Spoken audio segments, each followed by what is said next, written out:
That split second of distraction can throw off everything. Your reaction time, your awareness, your ability to avoid someone else's mistake. You could damage your car, injure yourself, or hurt someone you care about. Or you could get pulled over for a reminder that your phone isn't worth the risk. So before you start driving, make it easy on yourself. Put your phone on silent. Toss it in the glove box. Set it to Do Not Disturb. Put the phone away or pay. Paid for by NHTSA.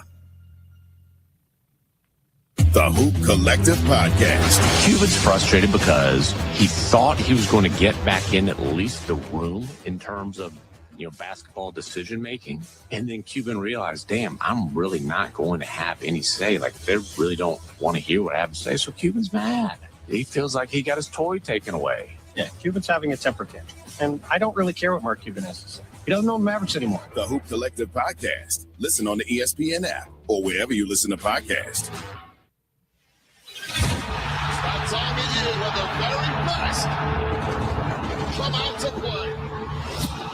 On April 18th and 19th. This is going to be good. I am fired up. Live from Las Vegas. It doesn't get any bigger than this. Greatness commands a stage. The two-night weekend event known as WrestleMania. Extreme WrestleMania, April 18th and 19th. 6 Eastern on the ESPN app with the ESPN Unlimited plan. The 2026 NFL Draft on ESPN Radio. So you ready for the draft? Let's get started. Live from the North Shore of Pittsburgh, Pennsylvania. I have a unique blend of athleticism and size of this position. All the teams are sitting there just absolutely licking their chops. He doesn't have the big-time arm strength. He's good, not elite. The 2026 NFL Draft. The Las Vegas Raiders select Thursday, April 23rd through Saturday, April 25th on ESPN Radio, ESPN, and on ABC. Presented by Pella Windows and Doors. Evan, Canty, and Michelle are unsportsmanlike. It's a wrap, and I thought the Lakers had a very narrow window to get to the championship rounds in the postseason. I just thought that with the way that Luke had been playing over the last month, you had a chance to be able to get to the Final Four. But with this latest injury, the reality is setting in that this Lakers team isn't good enough to contend. Unsportsmanlike. Weekday mornings starting at 6 Eastern on ESPN Radio and on ESPN2. This is the NCAA Women's Gymnastics Championships. This is for the bold. She is that girl. It's Jordan Child. There's always Kayla Geo time. For the fearless.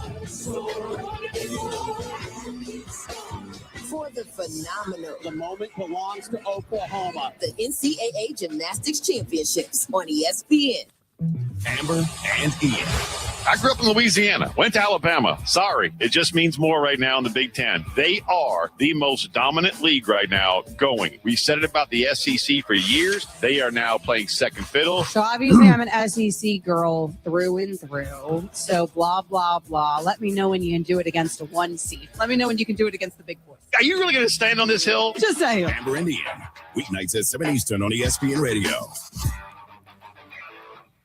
Marty and McGee. So whenever I'm in Fort Worth, I love Fort Worth. Does Fort Worth ever cross your mind? By George Strait just plays in my head on loop. It's I said that to Laney yesterday. Like old cassette single. Just going back. Does Fort Worth ever cross your mind? It's like it's the big finish. I love it. So I thought that's pretty good too, though. You got a feature, man. Go to karaoke tonight. Fort Worth ever cross your mind. Marty and McGee. Saturday mornings from 7 to 10 Eastern on ESPN Radio and on the SEC Network. ABC Hockey Saturday presents a triple header. Buckle up, strap in. It's going to be a tremendous show. First, Tampa Bay heads up to Beantown. Next, it's another classic Ovechkin-Crosby showdown. Then, top-tier Western Conference foes collide in Mile High. Should be a heck of a Saturday. ABC Hockey Saturday, presented by Honda. Lightning Bruins at 12:30 Eastern. Capitals Penguins at 3.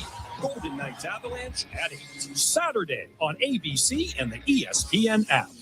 Wichita's new sports leader, ESPN Wichita, 92.3 FM, KKGQ, Newton.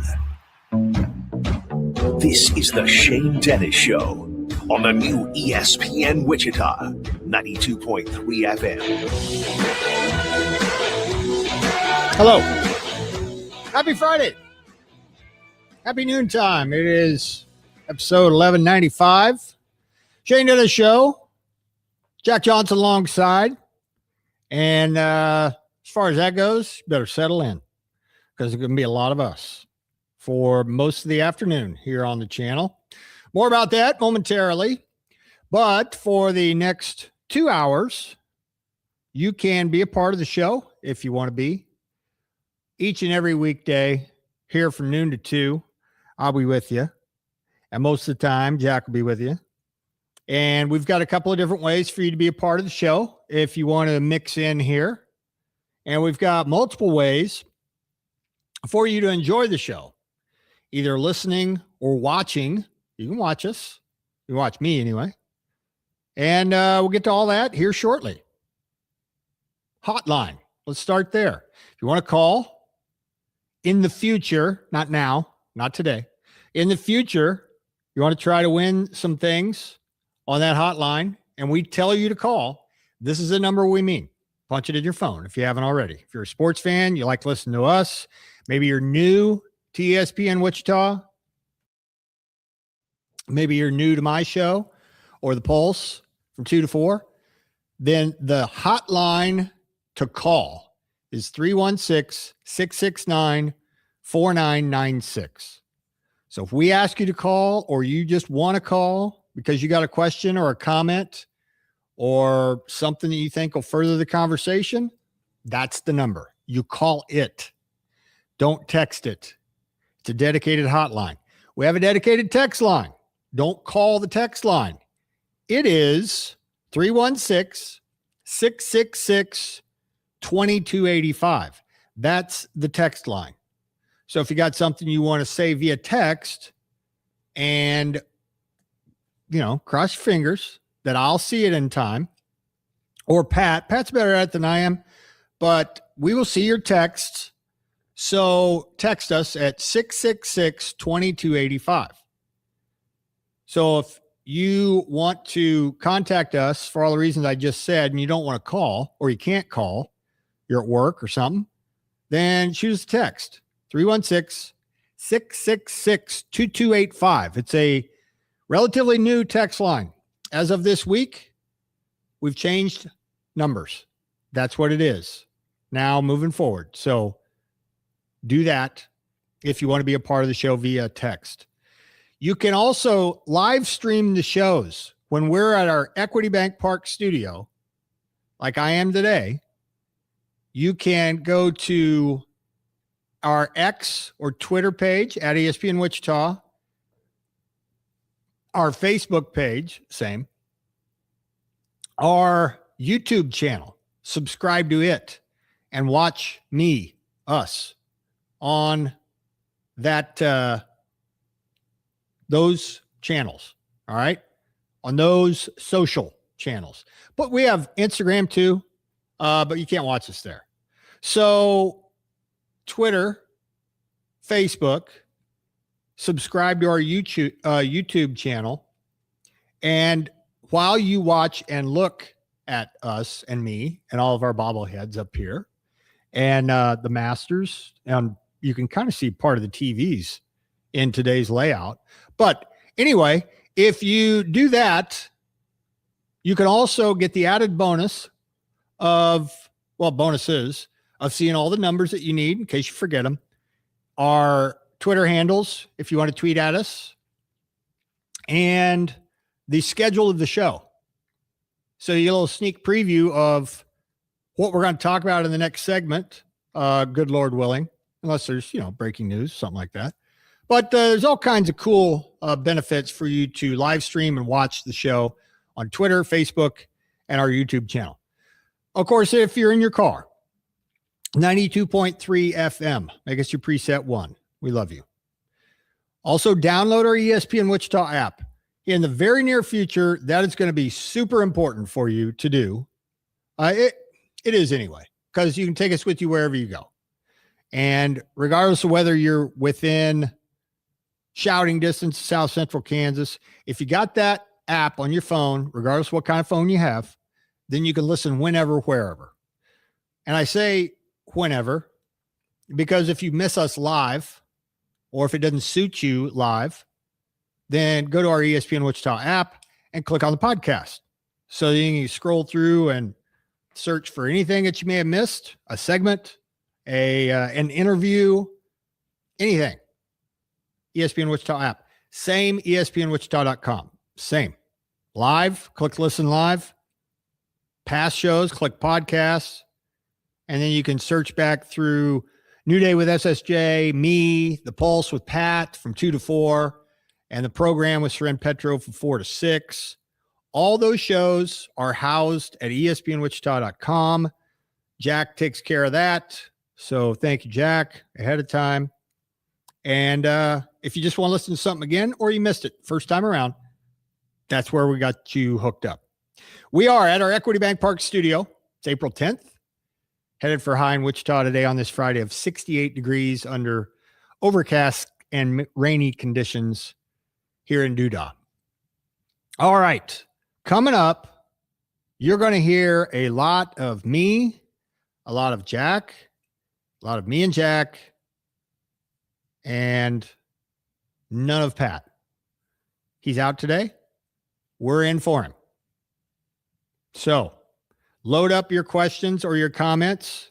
Here shortly, we'll give you the topics at hand that we'll discuss and kick about here on a Friday. But first, Jack has our moment of levity. Jack, take it away. I decided to play golf with my friend, and on the third hole, he said, "Let's make this interesting." So we stopped playing golf. National Siblings Day is today. Tell Grant you love him if you haven't already. Will do. Will do. And Julie and Janet, happy Siblings Day. Love you. National Erase Self-Negativity Day. Encourage a Young Writer Day. National Farm Animals Day. And that's about it for today as far as days are concerned.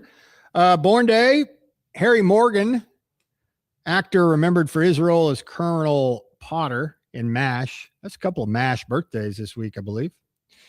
Also, Junior Samples, born day, RIP. Junior Samples, comedian on the TV series Hee Haw.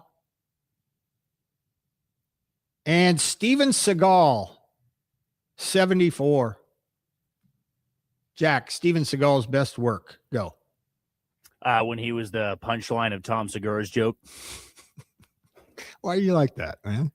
Oh, man. He also was noted by multiple SNL cast members as the worst host of all time. I do recall that. If anybody wants to do this, go watch the skit. I did it not too long ago. It's Steven Seagal and Chris Farley. And Seagal plays like the overprotective dad, and Farley comes over to take his daughter out. And it's the most uncomfortable skit you will ever watch because, number one, Steven Seagal doesn't know any of his lines. So you can see him looking off stage and he's stumbling over words. And like every cast member around him in the skit is like waiting for him. And then he's missing a couple of cues.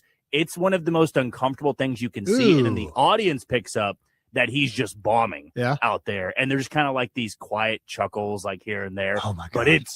And Chris Farley's in the skit. Like I feel like it's the easiest thing to go off of. But he was noted by many as by far and away the worst host. I don't think he was like a jerk or anything. He just sucked. Just bad he was at it. Awful. Yeah. But go watch the Tom Segura joke too, because that will make you fall on the floor laughing so hard because he was in like 80 shows and apparently had like 95 different work occupancies. Okay. And had knowledge and everything. He's like, Tom Segura goes on and on about how he was the worst guy you know because he was the knower of everything. Okay.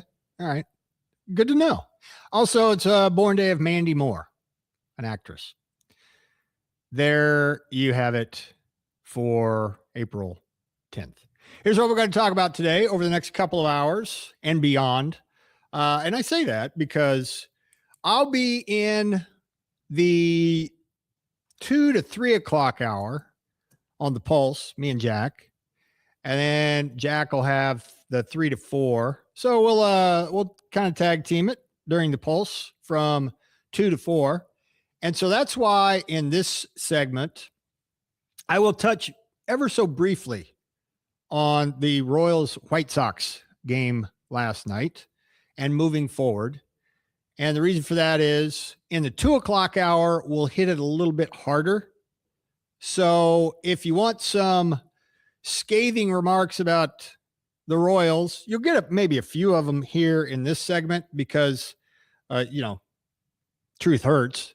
But we'll also talk a little bit more about it in the 2:00 hour in the first segment of the Pulse with me and Jack. But a little Royals White Sox talk, transactions.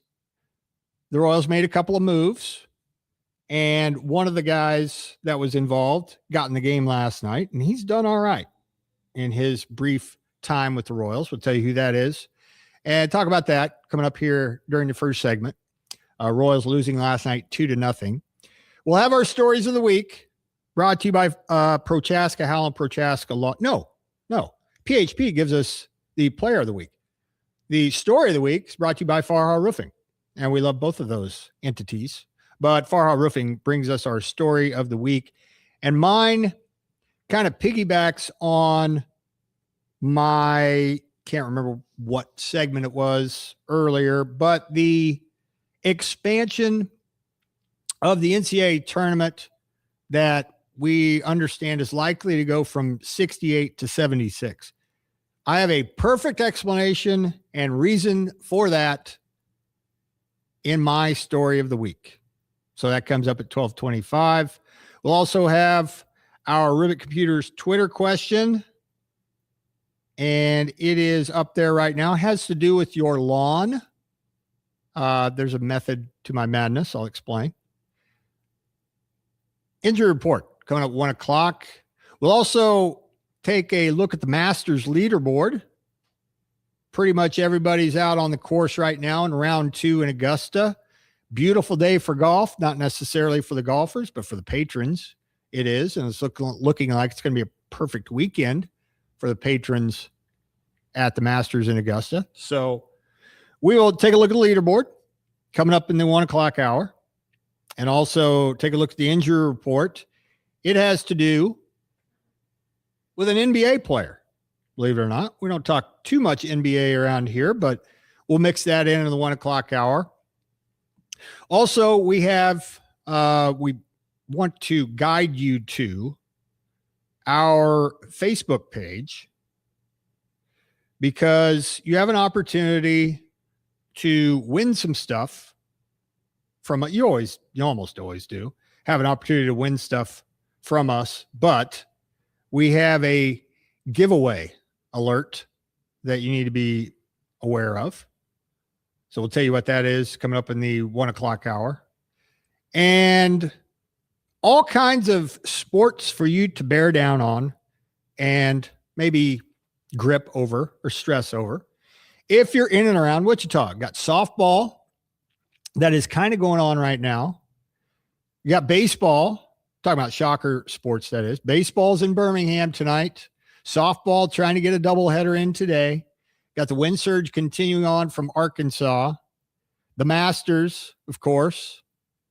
And we'll let you know when and where you can find all that stuff.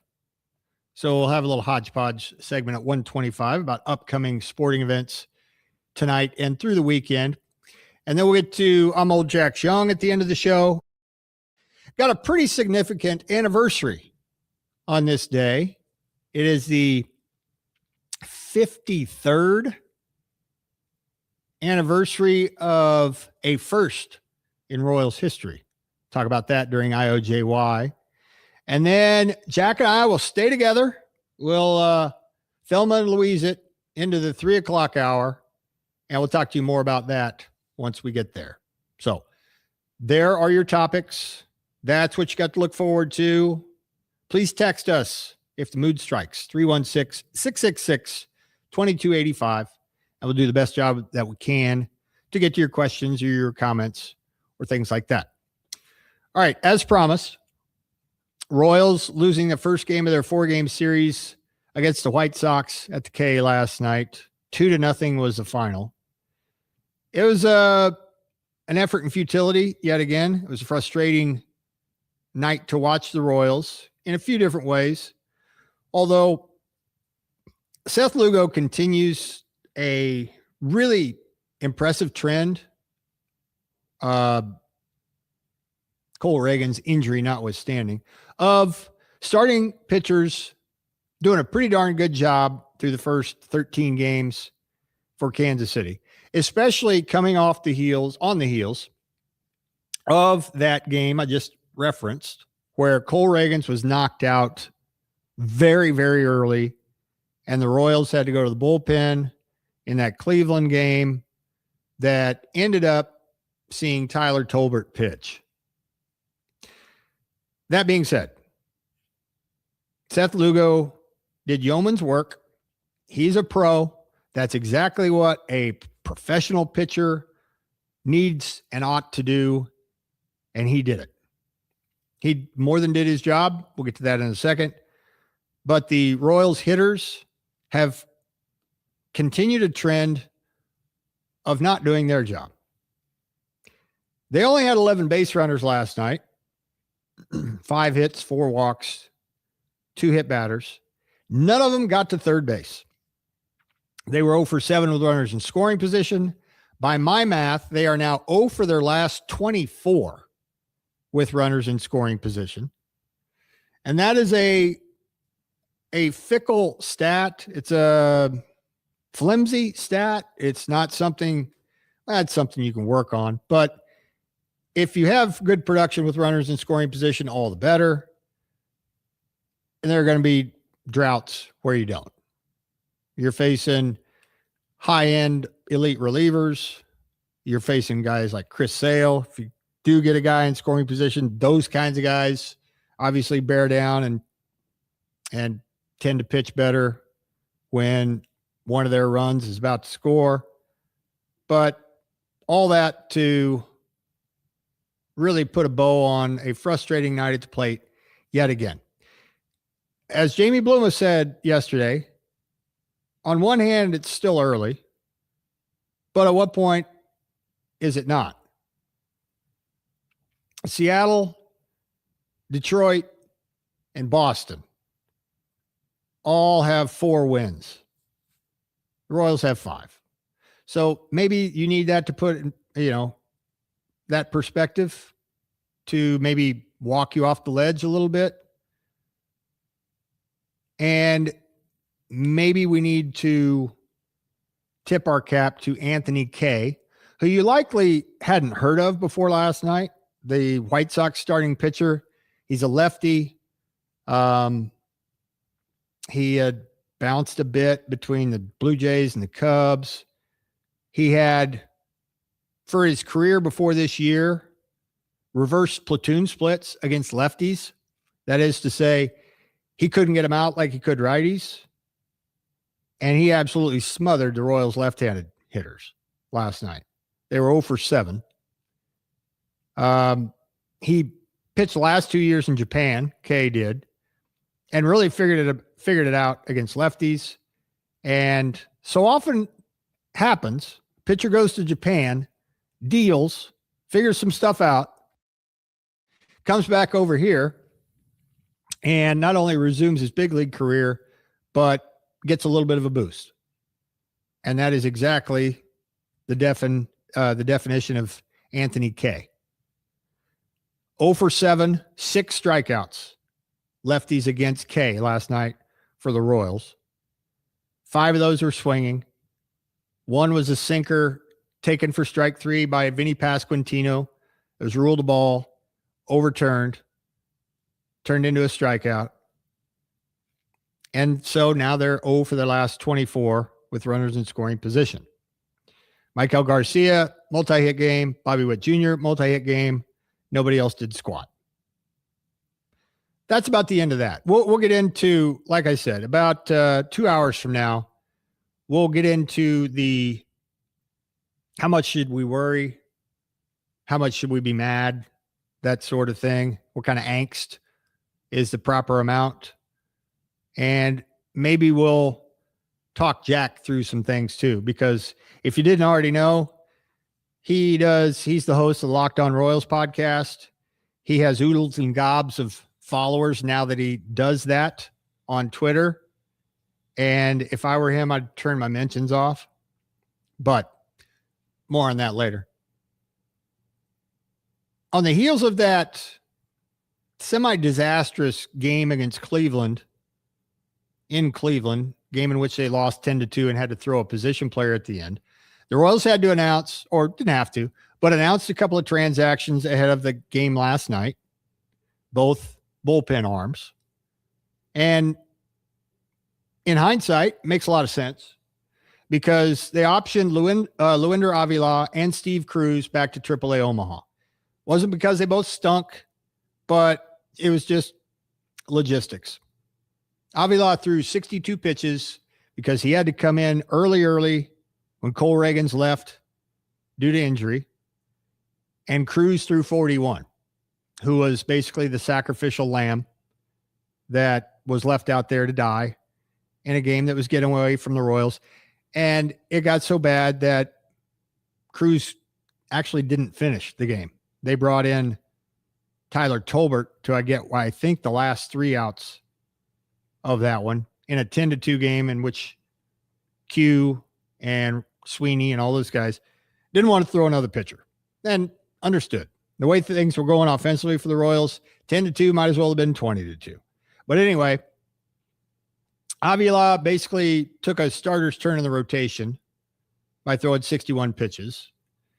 And both those guys, he and Cruz, it'll take a couple of days before they're even functional for whoever they pitch for next. And the Royals haven't had a lot of days off, like sometimes in past seasons, early. And they would have been playing the first 2 games of the White Sox series shorthanded in the bullpen. And so they made some moves, which included Eli Morgan being activated or called up, I suppose. He was the 26th man in Saturday's doubleheader against the Brewers and mopped up nicely in that game through the final 3 innings, picked up a save in an 8-2 win, which seems like a long time ago. And he also pitched last night, 2 scoreless innings to wrap up for Seth Lugo. Also, Mitch Spence was called up. Late offseason acquisition by the Royals coming over in mid-February after the Athletics designated him for assignment. Made 1 appearance for the Storm Chasers in AAA. A start last Saturday where he went 5 innings, gave up 1 unearned run. So you're up to date. We'll get into more of the nuts and bolts of all that other stuff. And like I said, how you should feel. Is it getting to the point where we should, if you're a Royals fan, you should be mad, panic a little bit. 3 more games left in the White Sox series, but not exactly the way you want to start by getting shut out against a journeyman up till now. And maybe Anthony Kay will turn into something and we'll look back and say, they lost to a dude. Maybe not though. But 0 for the last 24 with runners in scoring position. I can totally understand if you're gnashing your teeth and swearing at the TV over that, even though it is only 13 games in. But at 5-8, you win the game tonight, and you know how baseball is. Got a brand new outlook, and what a difference a day makes if the offense can break out and Vinny and Salvi at 3 and 4 in the lineup can start to get something going with a little bit more consistency. And that is to say any consistency. Because so far, they don't have any. And it's honestly getting kind of old already, even though they're only 13 games in. And this was supposed to be the year where the offense was going to take a jump.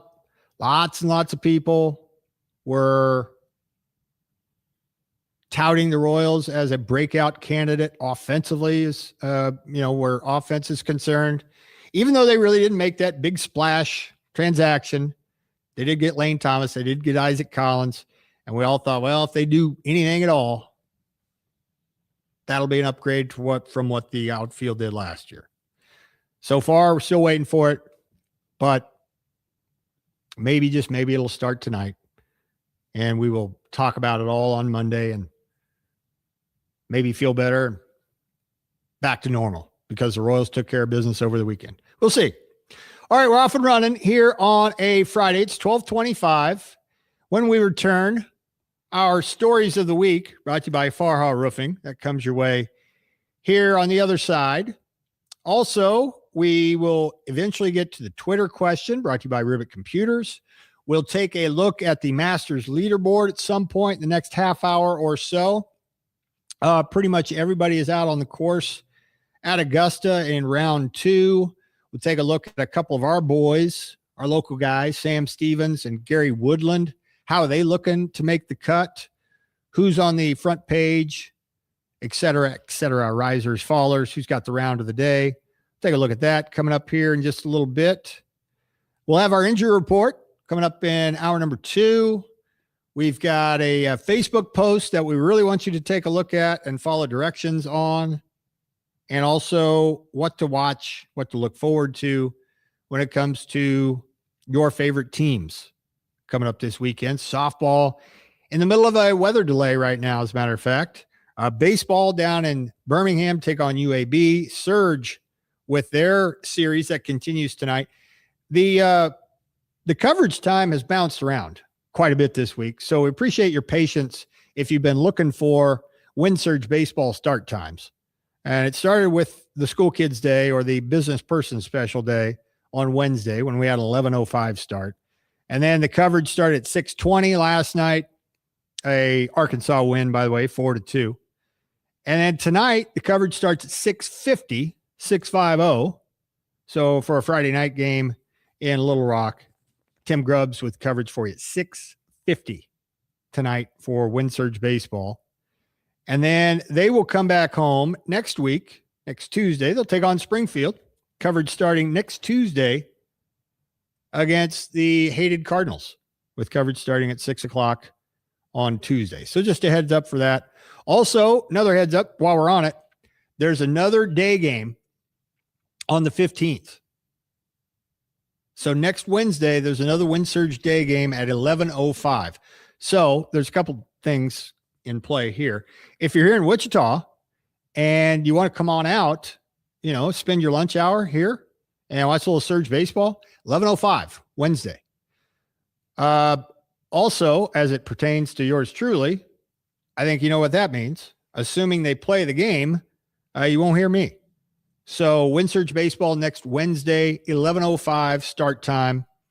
The Springfield Cardinals are in town. So just a heads up for that, as the either School Kids Day or Businessman Special Day or matinee, whatever you want to call day baseball in the middle of the week. Got another one coming up on Wednesday.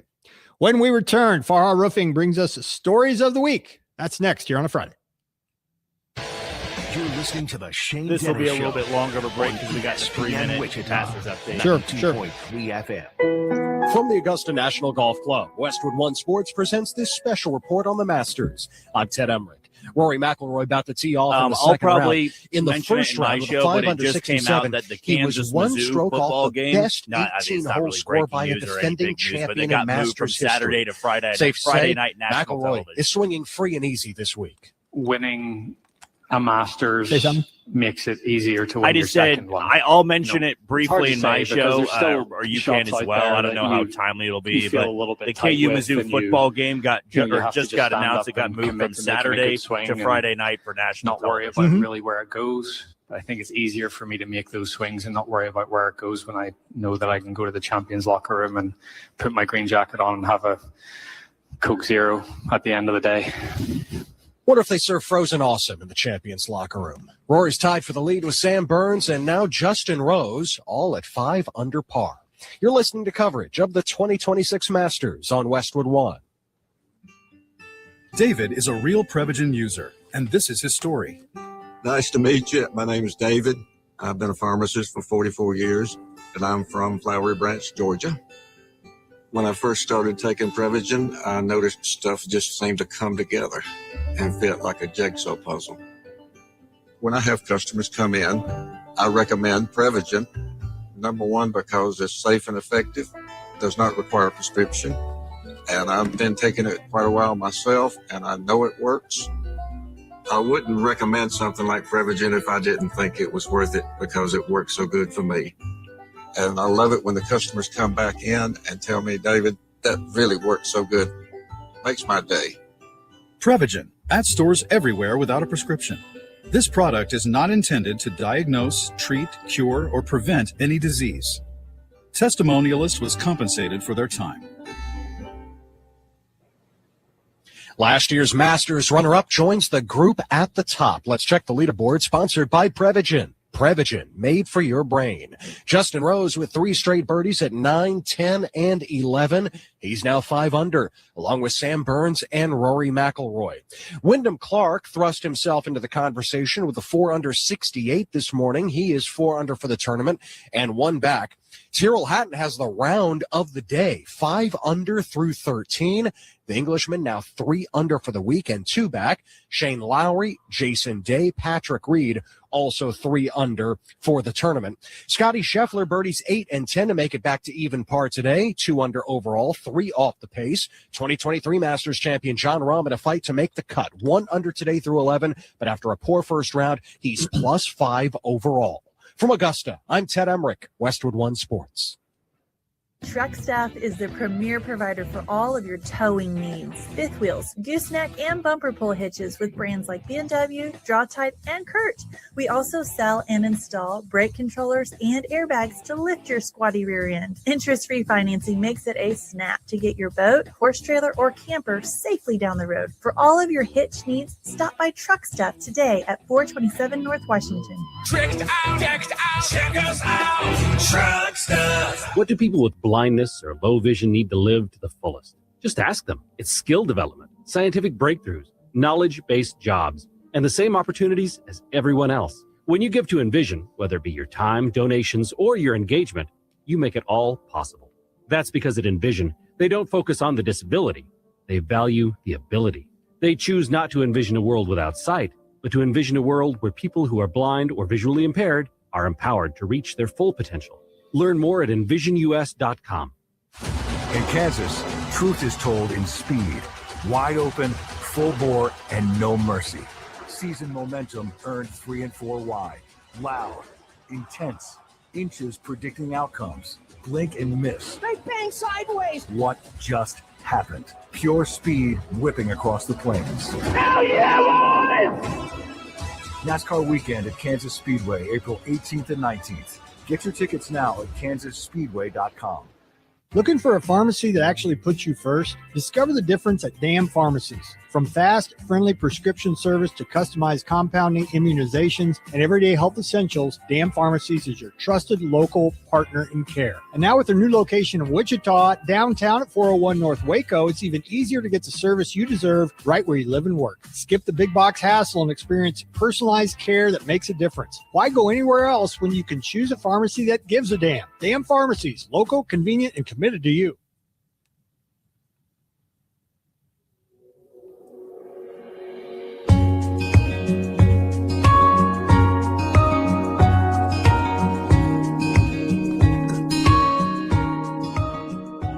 Usually a drink will do the trick.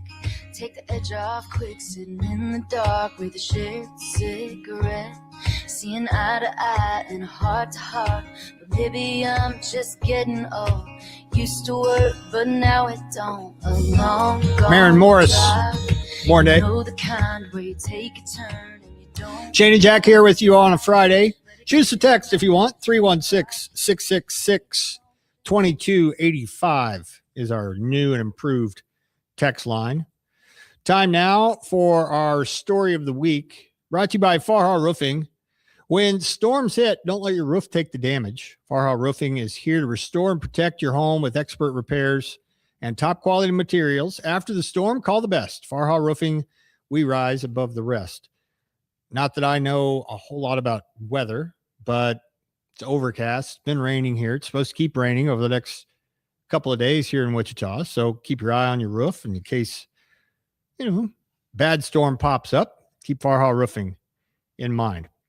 My story of the week, it kind of goes hand in hand with the proposed expansion that we've been led to believe that is absolutely in the works and that will happen when it comes to the NCAA basketball tournament, men's and women's, in expanding to 76 teams.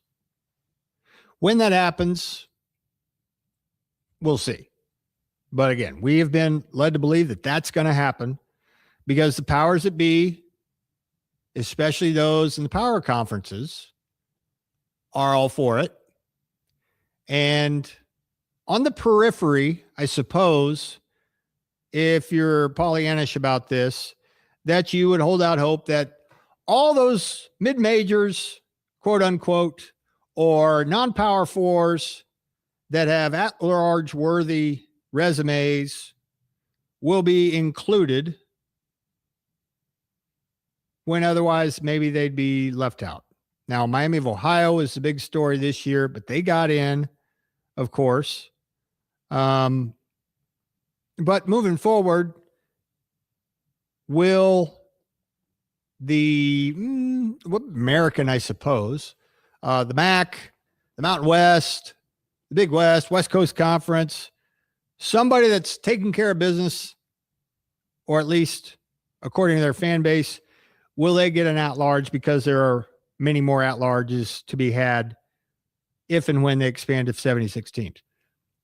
Forget all that, because that's hogwash. This story on ESPN.com completely crystallizes why this tournament is expanding, if you didn't already guess why.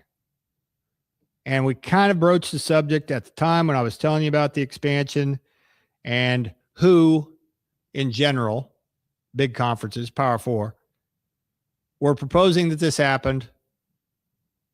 Well, here's a perfect illustration of why it's going to happen when it does. The Big Ten earned $69.4 million in revenue from the NCAA basketball tournaments. By far the most among conferences. And it's a little bit of an extreme, but follow me here. Almost $70 million from NCAA distribution will be paid for team appearances and performances in the men's and women's basketball tournaments. Now, it was aided greatly by Michigan winning the men's and UCLA winning the women's titles, and had Illinois' men's team make it to the Final Four. The NCAA, since 1991, has rewarded conferences for their number of tournament bids and how far the teams advance in the men's tournament. Similarly, but on a different scale, much smaller, system for the women's tournament began in 2025.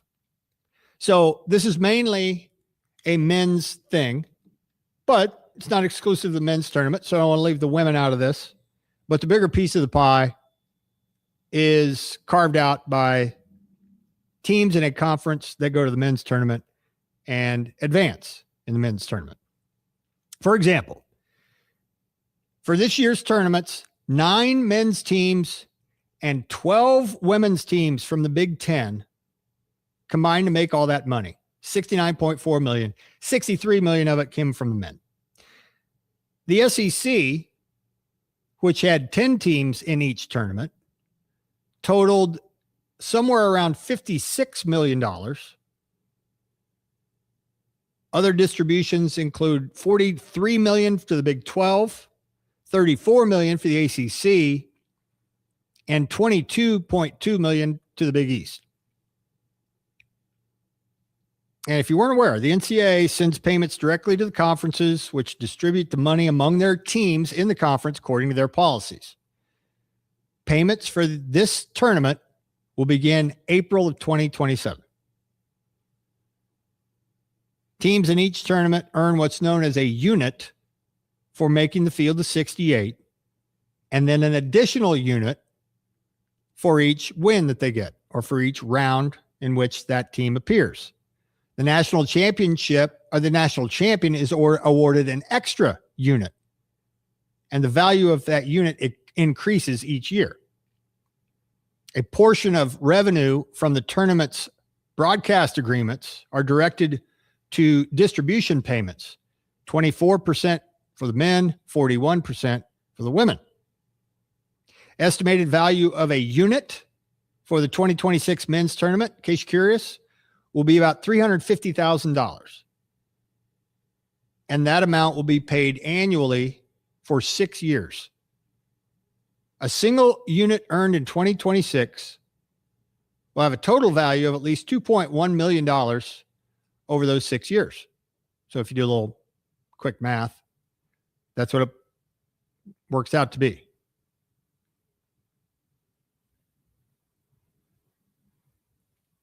And more because Division I distribution funds, including the basketball funds, are scheduled to increase each year, typically by about 3%. So this is only going to go up in the years to come. And so now I'm sure you're starting to get it, to see why the big conferences want this tournament to expand. Not that we didn't know that to begin with, right? We understood why. It wasn't for the little guy. It wasn't for the David and Goliath stories. It was for, in this particular case, the Big Ten to gobble up a whole hell of a lot of money. For the women's tournament, full funding for units earned will be achieved next year. Payments for each unit will be made for 3 years, as opposed to 6 in the men's game. The unit value was $75,000 this year and will decrease to about $63,000 next year as part of NCAA's formula for getting the fund fully up and running. Using $63,000 is an estimate for the 2028 value. A single unit earned in 2026 will be worth at least $201,000 by the time it's paid off over those 3 years. That's for the women. The Big Ten's 9 teams in the men's tournament appeared in 29 games. Michigan got $14.7 million for the conference by playing in 6 games and receiving a 7th unit for winning the championship. Illinois earned 5 units for making it to the Final Four. That's $10.5 million. And Iowa and Purdue 4 per for going to the Elite Eight. That's $8.4 million for them. In the women's tournament, as I mentioned earlier, they got 12 teams in the tournament, and they combined to play in 31 games. And UCLA earned about $1.5 million by playing in 6 and receiving an extra unit for winning the national championship. Michigan's 4 games earned them $804,000. Minnesota played in 3, $603,000. So it was a banner year for the Big Ten, any way you slice it. But you kind of get an idea of the breakdown with all the other big conferences, SEC, ACC, Big 12, Big East even. The more teams they get in, the more they have to share with other teams in the conference. And honestly, you know, Jack and Pat and I kind of joke a little bit about, well, you know, if KU gets bounced, do we root for the Big 12? And as a general fan, no, you probably don't. That doesn't mean you like K-State, or that doesn't mean you want, you know, Oklahoma State to grab the torch. But those institutions, bet your ass. And I can remember the conversation back when Wichita State was in the Final Four. Everybody in the Missouri Valley Conference became a huge Wichita State fan because they were going to get a piece of the pie that Wichita State earned the Missouri Valley Conference. And that had been going on, you know, way back. And not for the women. It's just recent. But for the men, getting to the Final Four was a financial windfall for a conference. And it's just getting bigger and bigger this year. This most recent year, Big Ten, 69 mil. SEC, 56 mil. Big 12, 43 mil. This is for men's and women's. Keep it in mind. 34 million for the ACC, 22 million for the Big East. 316-666-2285. Texter just says, appreciate the breakdown on NCAA payouts. Easier to see why coaches get into what they do with that info. You should have a weekly segment that focuses on finances of sports. Could. Very well could. But when I saw this story come out on ESPN, or on ESPN.com, I think it was yesterday, it crystallizes why the NCAA tournament is what it is and why there's such prestige, I guess, for Coca-Cola to be a corporate sponsor. Help me with the others. There's a handful of them. What's the credit card company? I think I have it.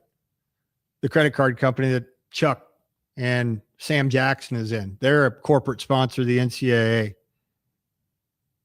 And, the list goes on and on and on of why this is such a huge moneymaker. And now, just in case you're a teeny tiny bit naive, and we're pulling for this expansion because it would maybe benefit the OVC or the MVC or the MAC or the Sun Belt. Yeah, maybe. Capital One. Thank you, Texter. Maybe, but 95% of it is for the big boys and girls to have their pockets lined even more.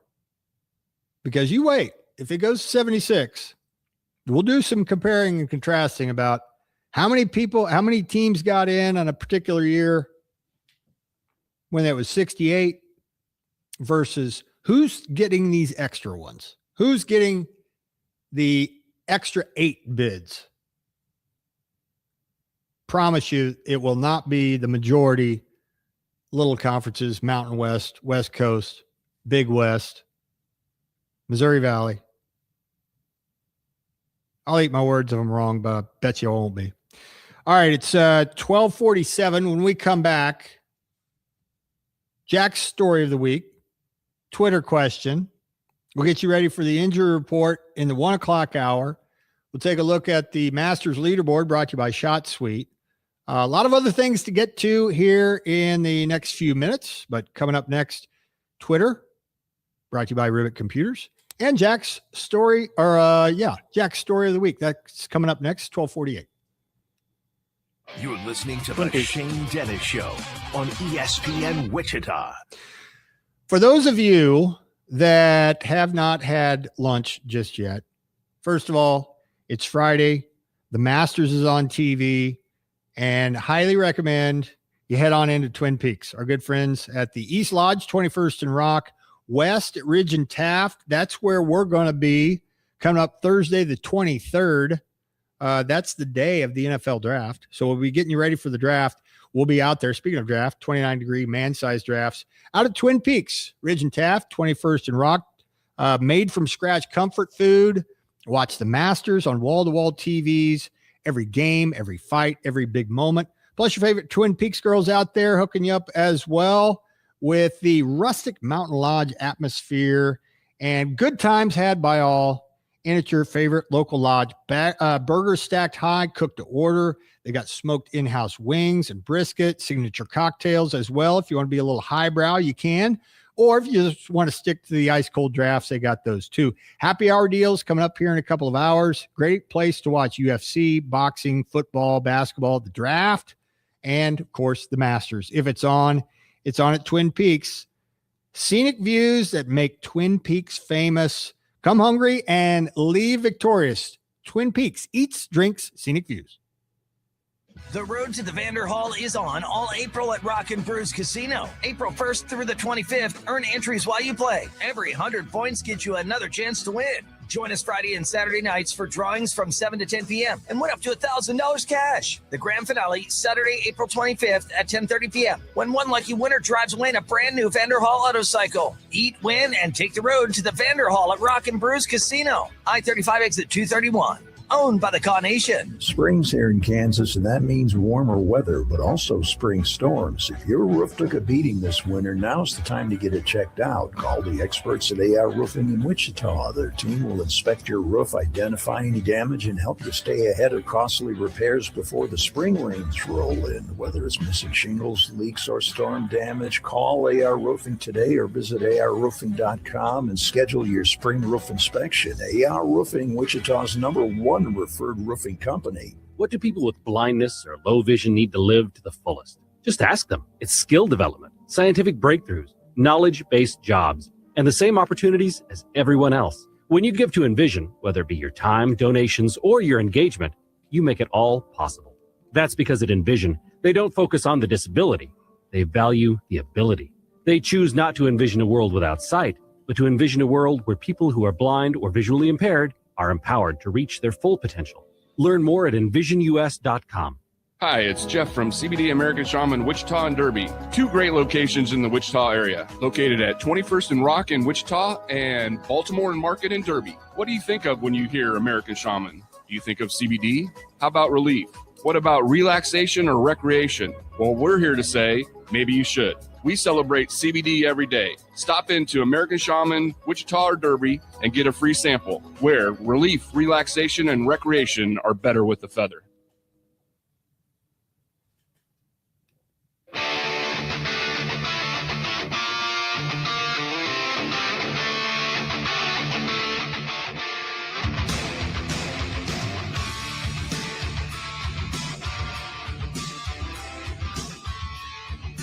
The unmistakable sound of Rat. Warren DeMartini's birthday today. It's 12:52. Shane and Jack with you here for the next still couple of hours. We're in for Pat today, kind of, sort of. Later on from 2 to 3, we'll go back and forth on a couple of different topics, getting you ready for the weekend and program coming your way from 4 to 6. So it'll be me and Jack for a little while during the 2 o'clock hour in for Pat today. And before we get there, though, before we get to the second hour of this show, let's duck in the Twitter question. What should we do first? Jack's story of the week. Let's do Jack's story of the week first, brought to you by Farha Roofing. Then we'll get into the Twitter question, and that'll lead us into the Masters leaderboard. Take a look at who's the movers and shakers here on a Friday on a beautiful day for golf down in Augusta. Not so much here or in KC, but that's all right. Jack, your story of the week, courtesy of Farha Roofing. What you got?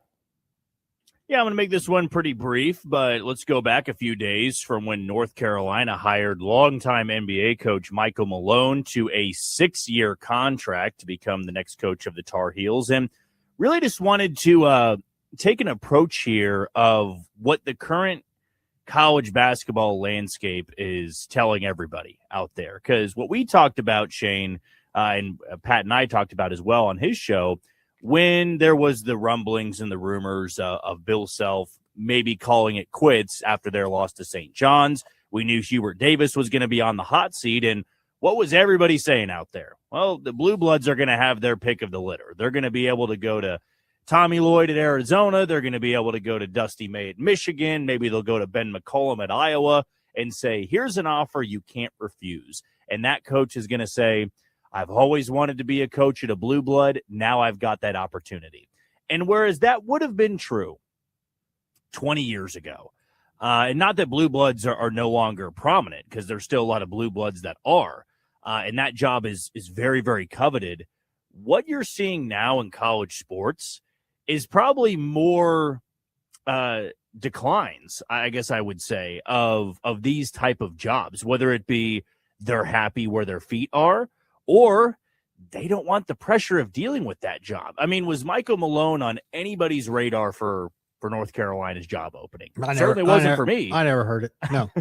No, I mean, I think Michael Malone's actually a pretty good hire. I do too. You've got somebody who was successful at the NBA level, recently won a championship. It's not like you're hiring a coach that is 10 to 15 years removed from their last successful season in the NBA. this is a ploy for, of course, having the experience coaching it at such a high level, but also the ability to deal with professionals, to be that segue, if you will, to the NBA. A lot of these kids is what they care about. They don't really care about playing in college anymore, but they have to, because you can't go from high school to the pro. So I actually do like the hire. This is not about saying, how could North Carolina hire Michael Malone?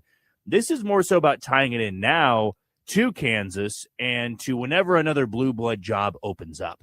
Think Indiana, too, because I thought DeVries was, at the time, pretty good hire.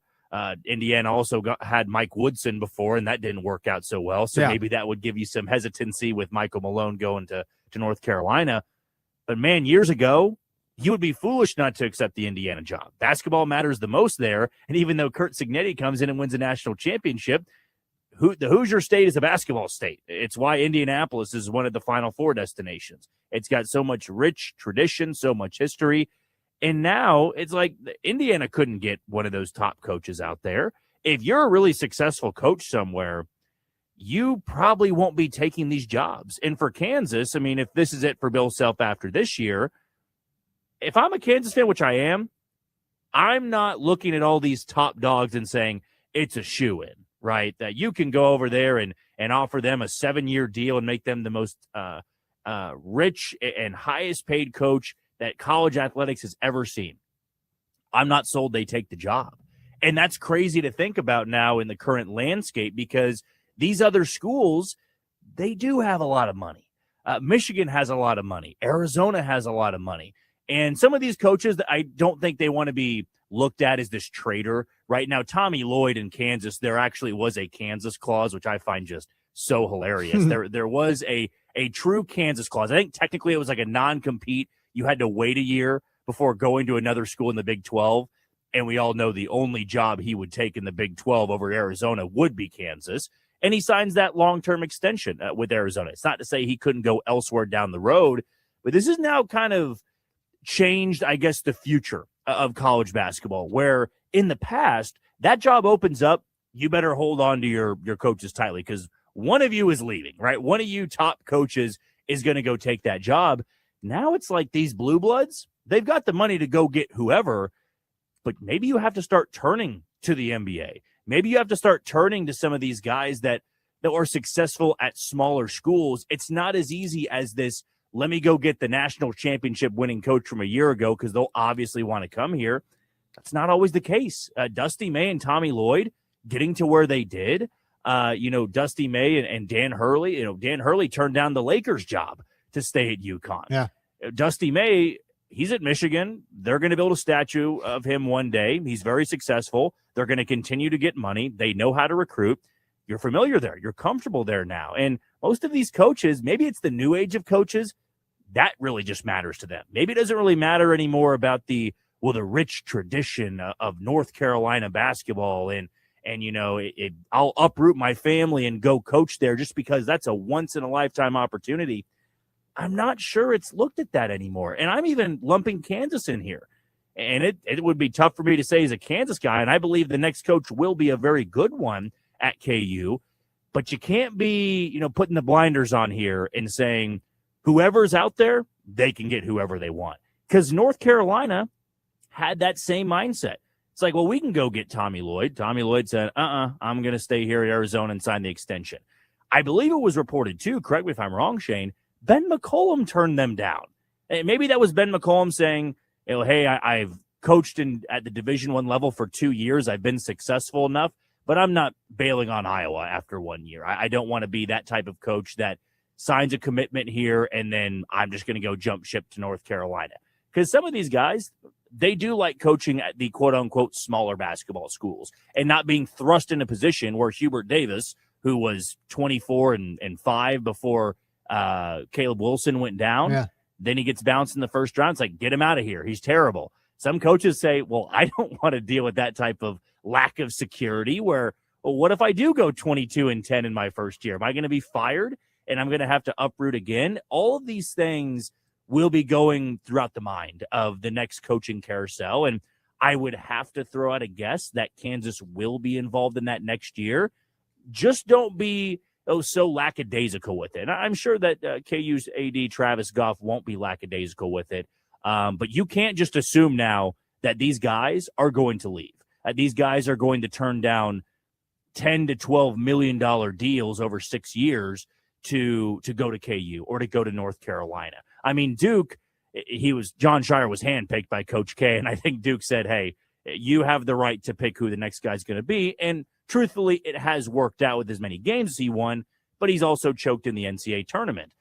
The next fit isn't always going to be the number one guy on everybody's coaching board because they might be really happy where their feet are. And Tommy Lloyd, he wasn't giving a lot of confidence to Arizona fans in those press conferences. He was saying stuff like, oh, I'm focused on my team right now, and the next guy after me is going to be really good too. And I'm going, how are you saying this right now? That might be the worst denial I've ever heard.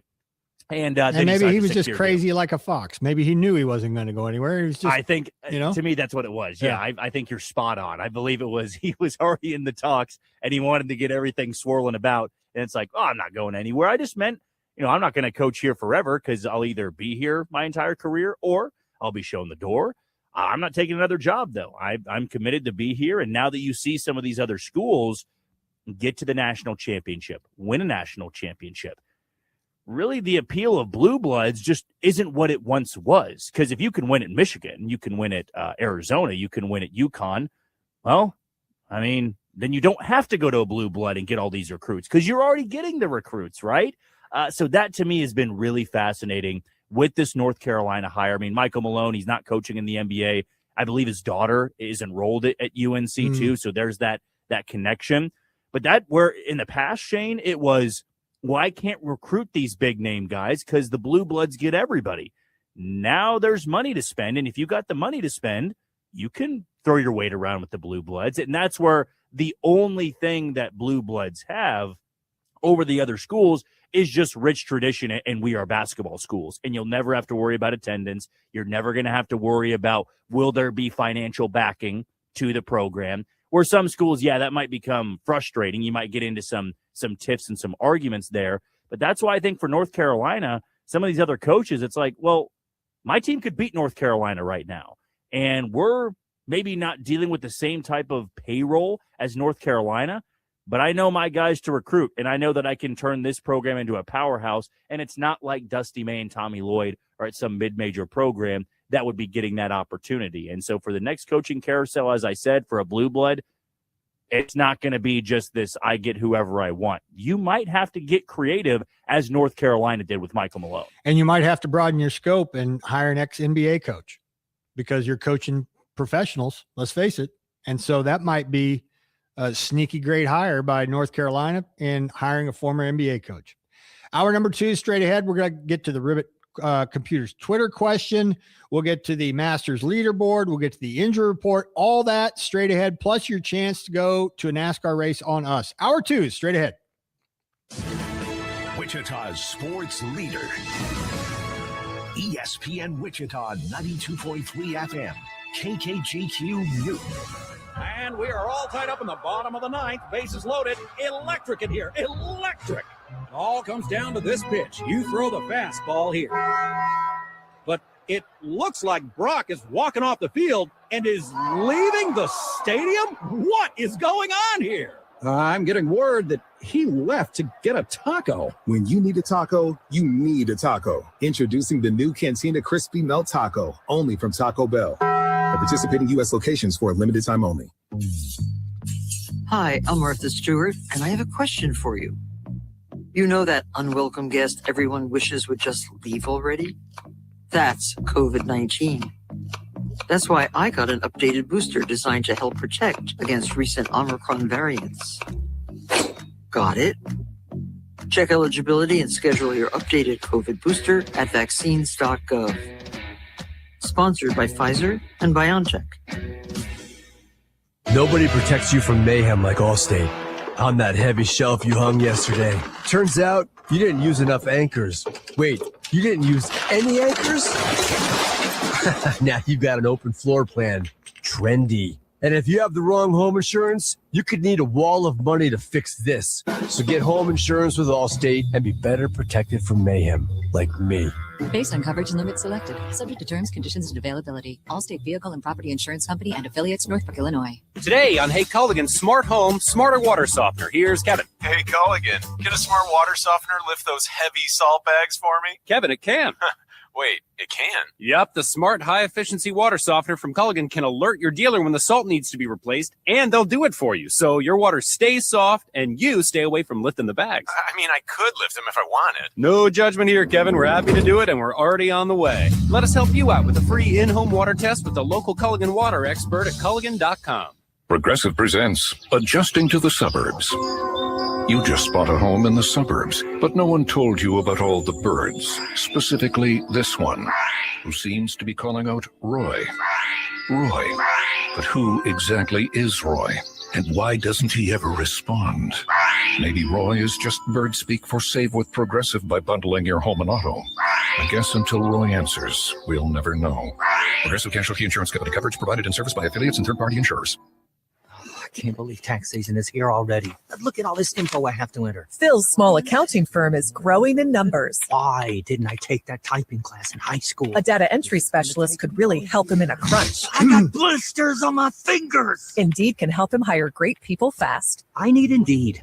Indeed you do. You can schedule and conduct virtual interviews all from your employer dashboard. This segment is what? Visit Indeed.com/credit and get Injury $75 report, towards your first sponsored job. Terms and conditions apply.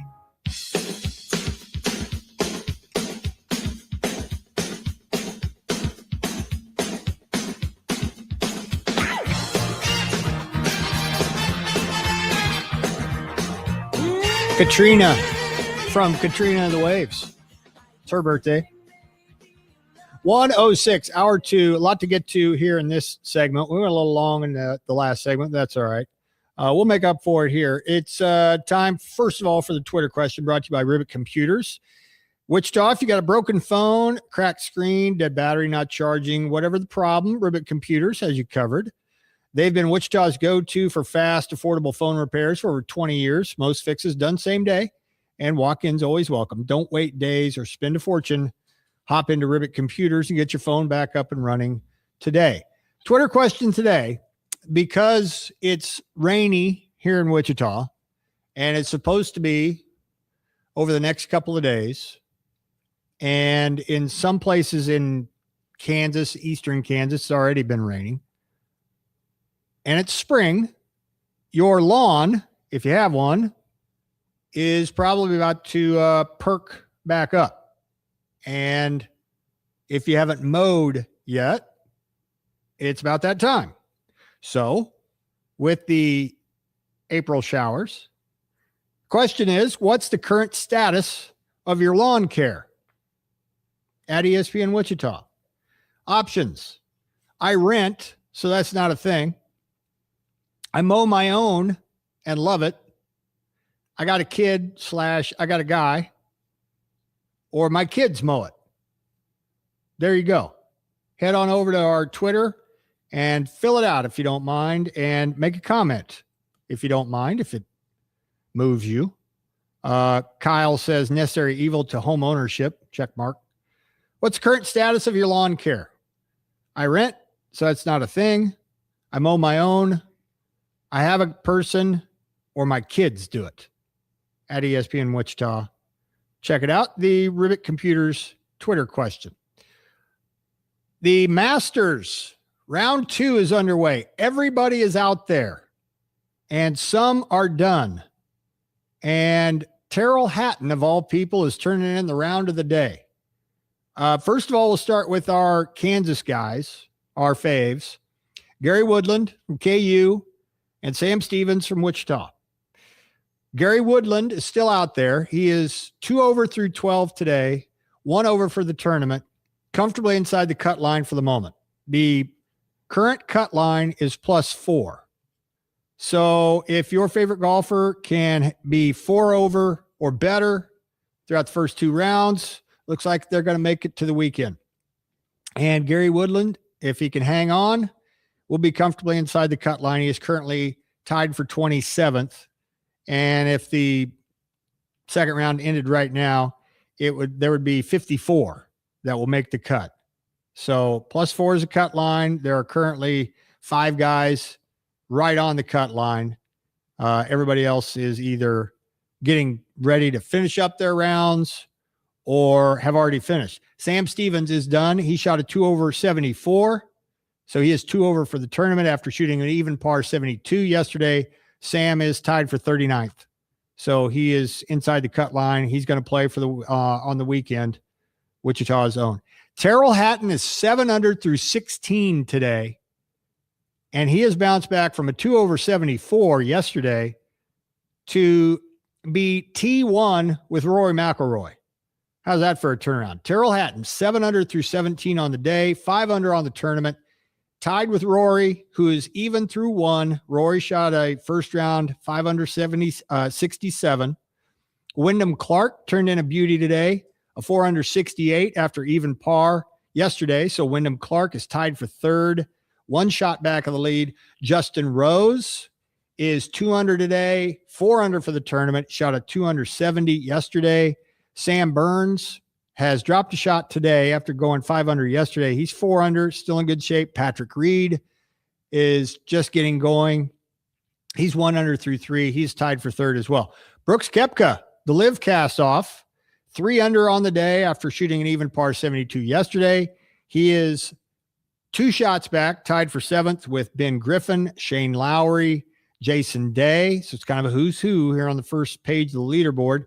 A host of players at -2, including Scotty Scheffler, who's even on the day.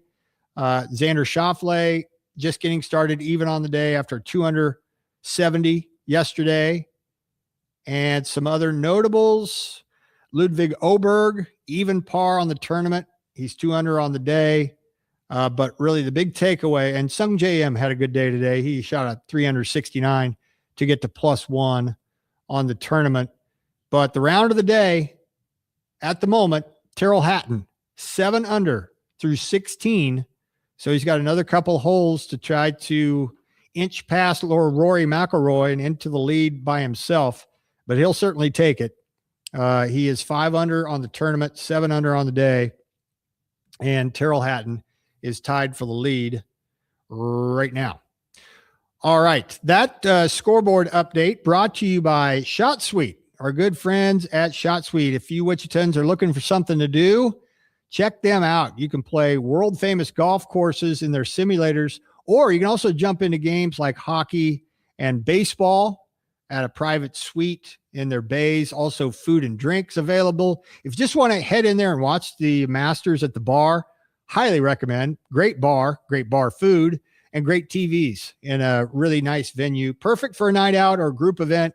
Book now at shotsuite.com. Shot Suite, Wichita's ultimate indoor sports experience. We'll check in on that leaderboard at least one other time during the course of the day and let you know who's doing what and see if Terrell Hatton continues his tear, as he's got a couple more holes to play before he's done with his second round, but he is currently -5 on the tournament after going 7 under today.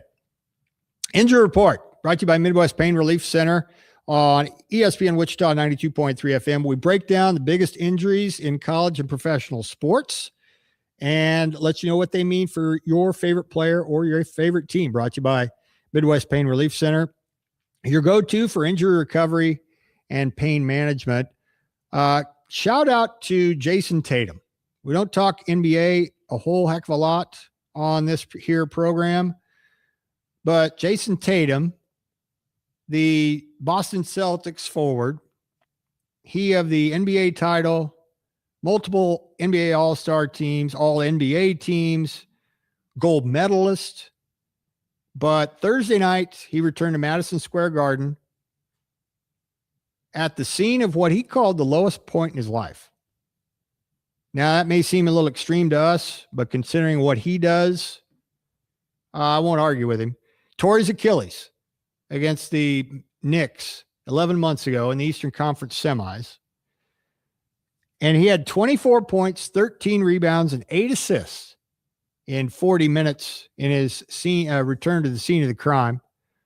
When asked about it, whether he felt a sense of relief, Tatum said, quote, absolutely. It was a big moment, a big hurdle for me. I was nervous and anxious to come back here. Obviously, I wanted to win and play great. But more importantly, I just kind of wanted to walk off the floor on my own 2 feet. End of quote. Now, it wasn't his debut, but it was him going back to MSG. And over the last couple of months, last month, returned to the court, got big time minutes, as I mentioned, 41 against the Knicks on Thursday, had 39 and 40 in Boston's 2 games prior to that. So more and more getting back to his former self before he was injured.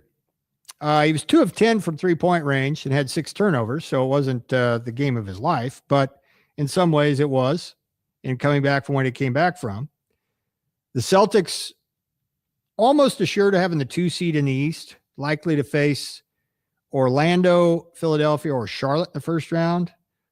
And then after that, a potential rematch with New York would be after that. So hats off to Jason Tatum, returning to Madison Square Garden, having a double-double, just 11 months removed from an Achilles injury. Speaking of Midwest Pain Relief Center injury report, Joel Embiid underwent emergency surgery in Houston on Thursday after being diagnosed with an appendicitis a few hours before the team played the Rockets.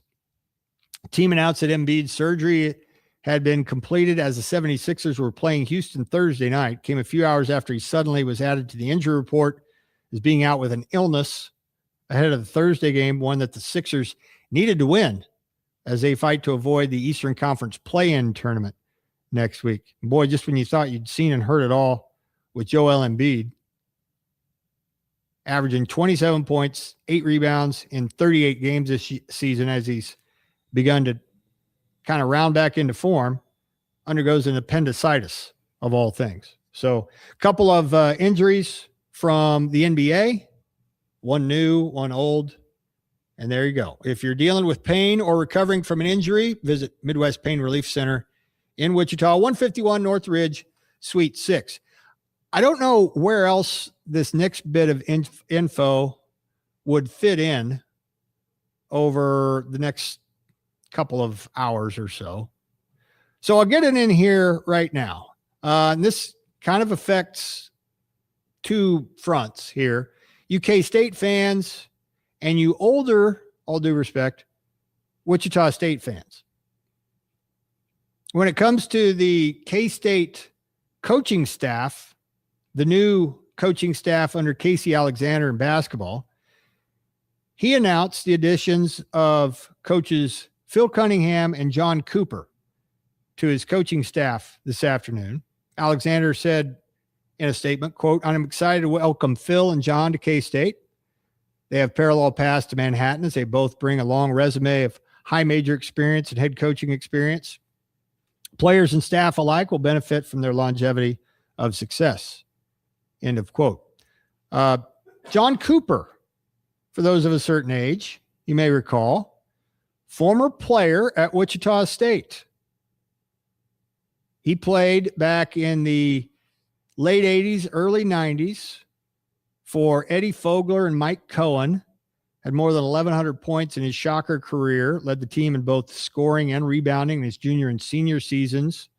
Second team All-Valley selection, and member of the All-Defensive team in 1990 after he averaged 17 points and 7 rebounds per game. And he began his coaching career at Fayetteville State Division II school in Fayetteville, North Carolina, before joining his former coach, Eddie Fogler, in South Carolina back in 1995. He has been all over the place since then. Oregon, Auburn, Tennessee State was his first head coaching position back in 2009. Also spent time at Oklahoma State. So, again, you Shocker fans, you remember John Cooper. Well, he's on the staff at Kansas State under Casey Alexander as they made that announcement a little bit earlier today. All right. Before we get to our next segment, for those of you on Facebook, highly recommend you head on over to our Facebook page and scroll down a little bit. There is a post that has to do with the NASCAR race that's coming up in Kansas City. So scroll down a bit if you would, and trying to find it. Here it is. It was posted a couple of hours ago. All right. And it's got a giveaway alert on it. And NASCAR is coming to Kansas Speedway April 18th and 19th. So it's coming up. And we have 4 tickets to give away. If you want to enter, find the post, all right, at ESPN Wichita 92.3 on our Facebook. Scroll down to the reel that has the Kansas Speedway race going on. Like the post and tag a friend who you'd bring with you. That's what you need to do to get qualified to maybe win some tickets. Again, it's April 18th and 19th, Kansas Speedway. We got 4 tickets for you to get for free. All right. Just like the post and tag a friend who you'd like to bring with you. Go to our ESPN Wichita Facebook page for you NASCAR fans if you want a chance to go on us. All right. It's 1:21. Plenty of things to get you ready for this weekend. Another Royals game tonight. Softball, Shocker softball, that is, in a weather delay. But within the next 30 minutes, I understand that they're going to try to resume that. They're in a weather delay. Shocker baseball is playing in Birmingham tonight. We'll get you ready for that. Wind Surge continue their series against Arkansas. Our player that we talked about yesterday was actually in the lineup and got a hit. We'll tell you about that. And also the Masters, give you one last update of who's doing what at the Masters and how you can watch coming up on the weekend. And then a very important anniversary for you Royals fans. 53 years ago today, the Royals made a little history. We'll talk about that during I'm Old Jack Young during that segment coming up here in just a little bit. Again, if you missed it, it'll be me and Jack taking the baton from Pat. He's out today, so we will be covering for him on the Pulse, and it'll be me and old Jack for the first hour of the Pulse from 2 to 3, and then Jack will take you home and hand you off to the program with Seren from 4 to 6. Again, coverage 650 tonight for the Wind Surge and Arkansas. A little bit later first pitch since they're on the weekend. So check that out at 650 a little bit later on tonight. And game 3 of that series comes your Tuesday, Wednesday, Thursday. Game 4 of that series comes your way tonight in Arkansas. More to come when we come back. What to watch for and what to grip on. Next, 122. You're listening to the Shane Dennis Show on ESPN Wichita.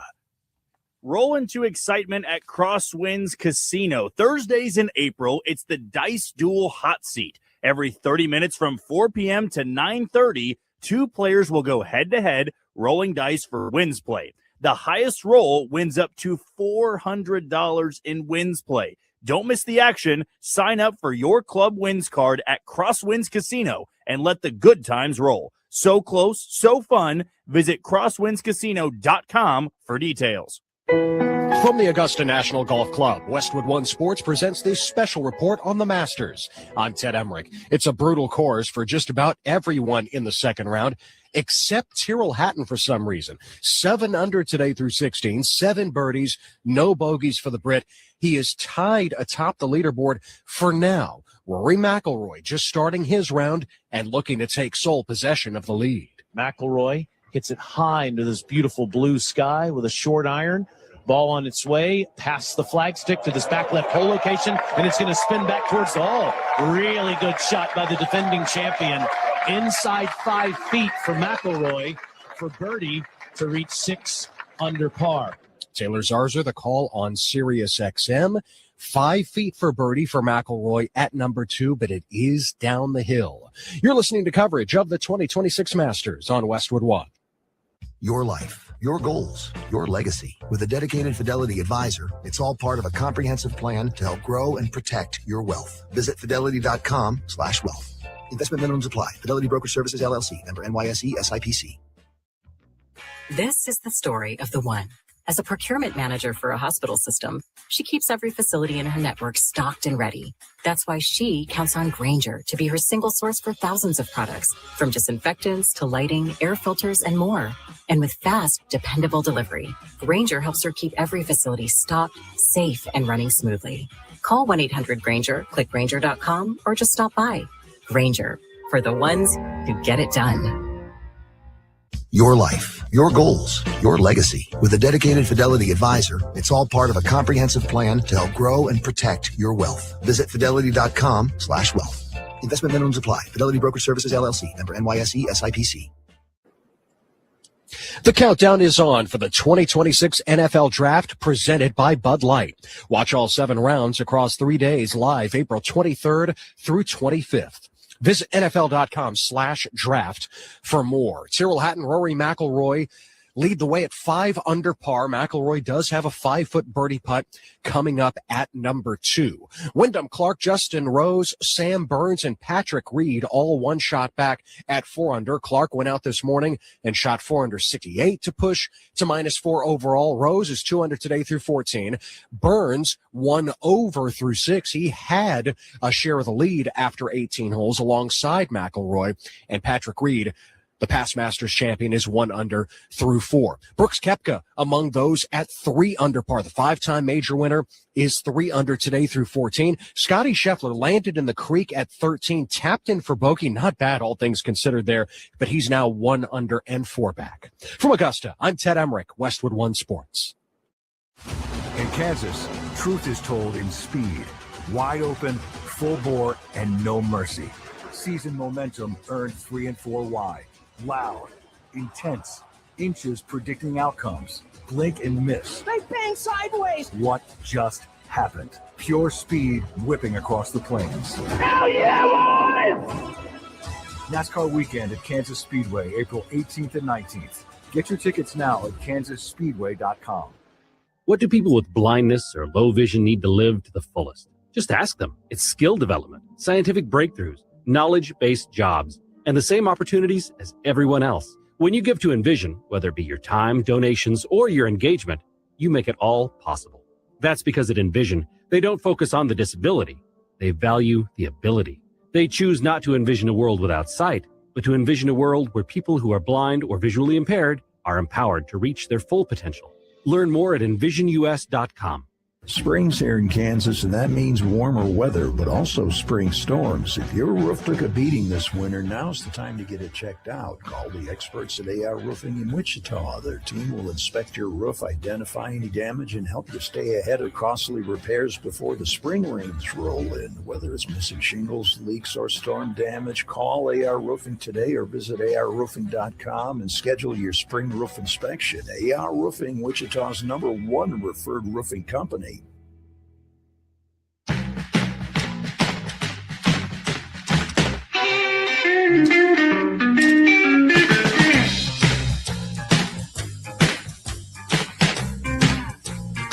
It's Brian Setzer's born day, singer but for the Stray Cats.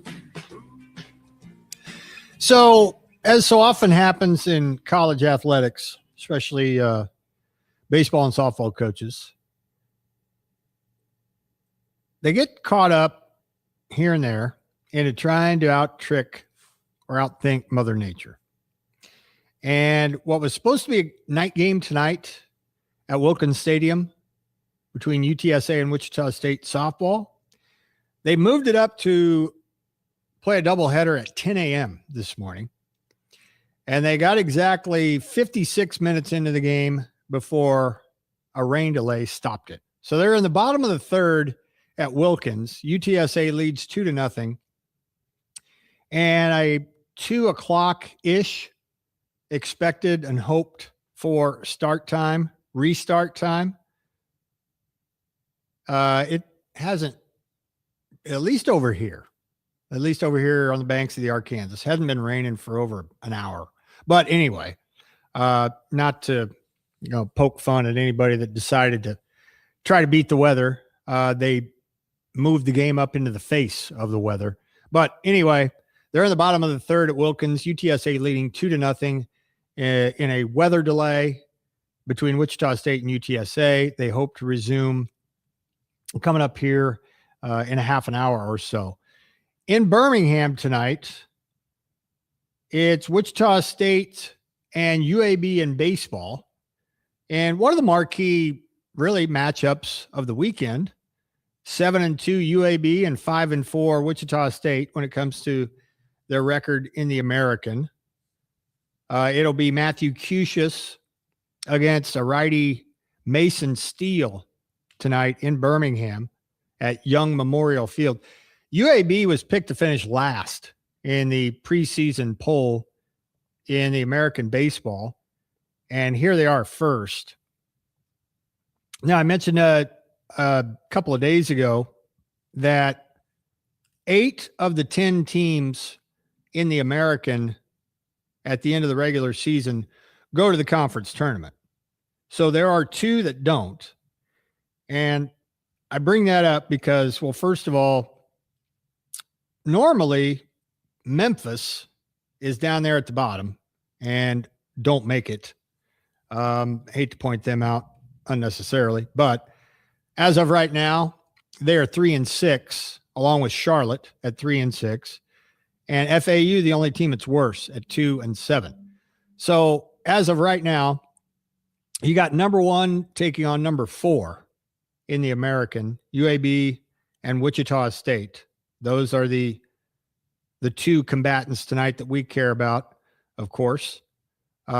Other games in the American tonight, if you want to be a scoreboard watcher beyond pulling for the Shocks, if that's what you are going to do tonight, it's South Florida and UTSA, 5-4 versus 6-3.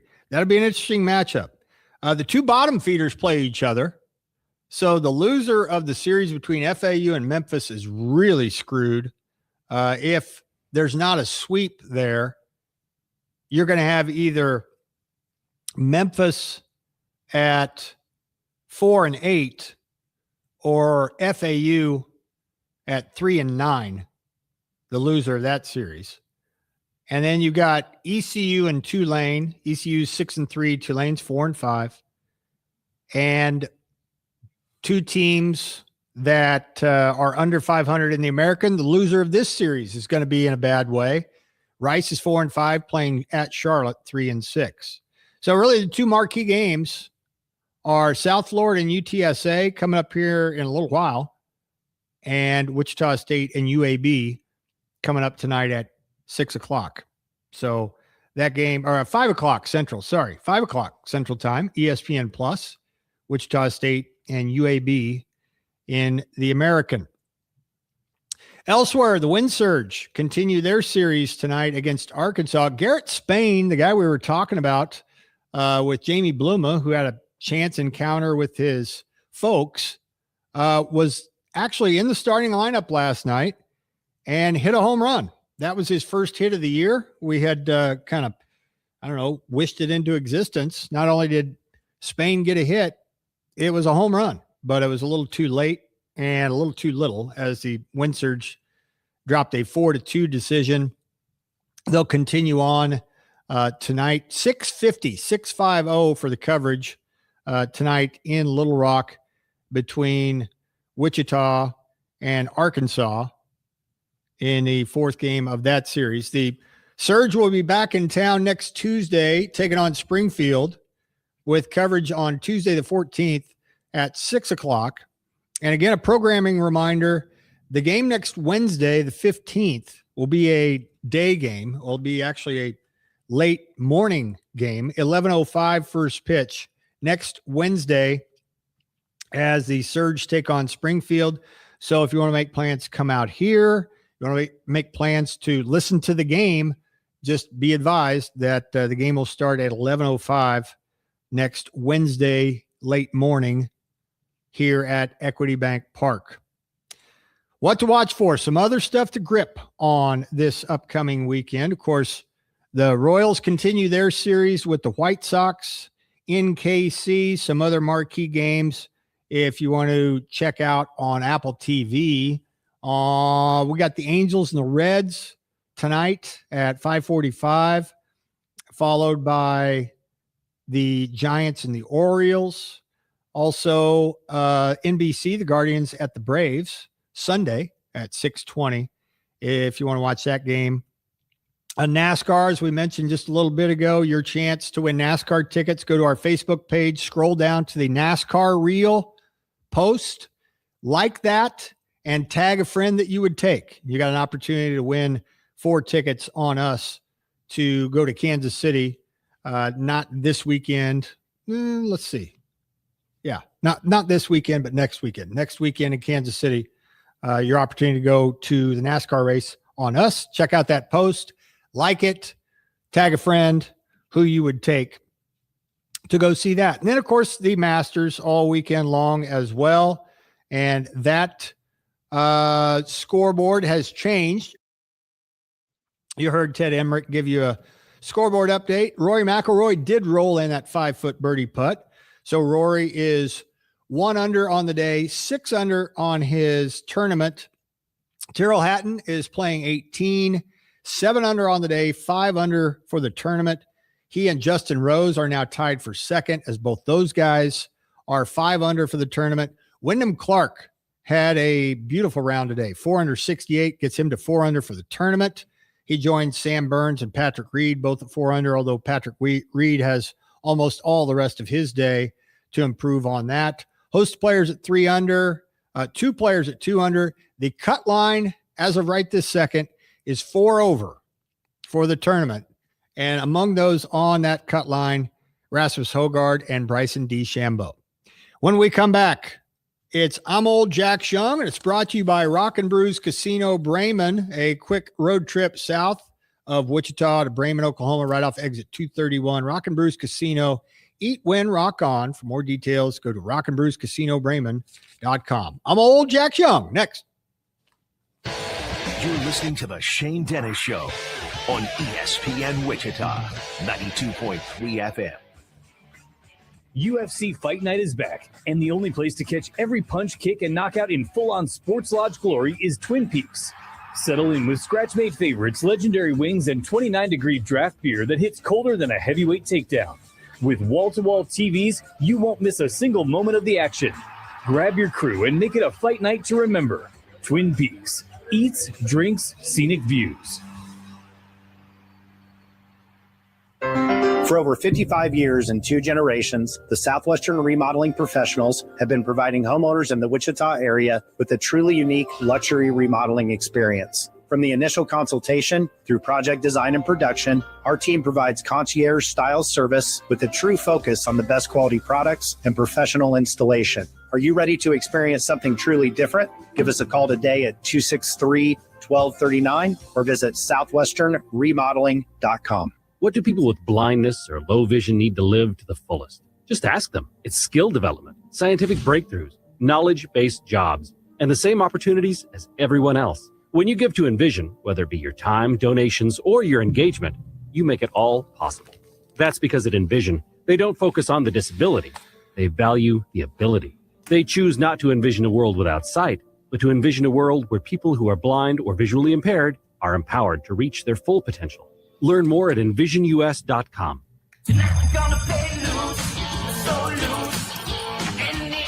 Why do winners play at Seven Plans Casinos? The numbers don't lie. From Wichita to Texas, Seven Plans has the only certified loose casino, as verified by Strictly Slots Magazine. That's why winners play here. Plus, use your Seven Plans rewards card for even more perks and offers. It's official. Seven Plans Casinos have the area's only certified loose slot. Eaton Roofing and Exteriors loves being a part of the Kansas landscape. Since 1993, they've repaired or installed residential roofing on thousands of Kansas homes. And whether you've had storm damage or you're ready for a new, current, weather-hardy roof, you can trust Eaton Roofing and Exteriors for expert advice about the right roof for your performance needs, budget, and neighborhood covenants. Call the local Eaton experts today at 316-943-0600 or visit EatonRoofing.com. Eaton Roofing and Exteriors. I'm losing my self-control. Yeah, you're starting to trickle back in. But I don't want to fall down the rabbit hole. Cross my heart, I won't do it again. I tell myself, draw the line. I'm old Jack Young. 1:39 here on a Friday. Shane and Jack with you for a little while longer. Beyond the next 20 minutes. In for Pat today.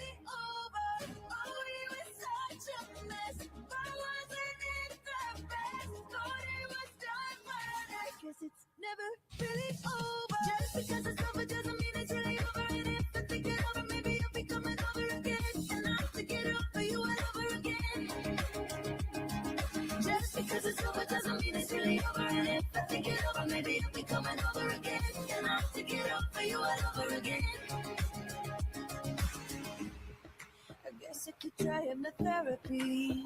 I gotta rewire this brain, 'cause I can't even go on the internet without even checking your name. I tell myself, draw the line. No, do I might need a hint, Jack. Performed at a Super Bowl. Wildly famous, give or take 2008 to 2014.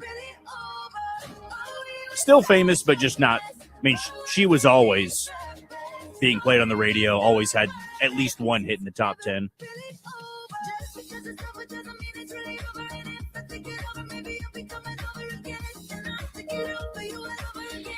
By the way, did I see Travis Kelce and what's her name have set a date? Taylor Swift? Yeah. I don't know. I don't follow that stuff. Well, I don't I'm either. just like you. I don't either, but it popped up on my hey, you need Really? to know this, that kind of thing. Yeah. Need to know. Right. Oh, man. I would probably go as far to say, real quick sidebar, one of my favorite sayings to use when somebody's like, oh, well, what are you talking about? And I go, that's a need-to-know basis, and you do not. You don't need to know. Yeah.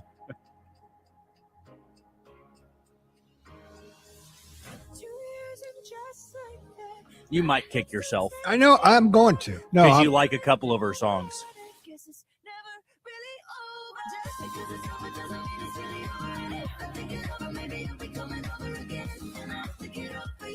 there's another song that's kind of in my head, but I can't walk through the lyrics because this is distracting me, and I don't know if that would help or not.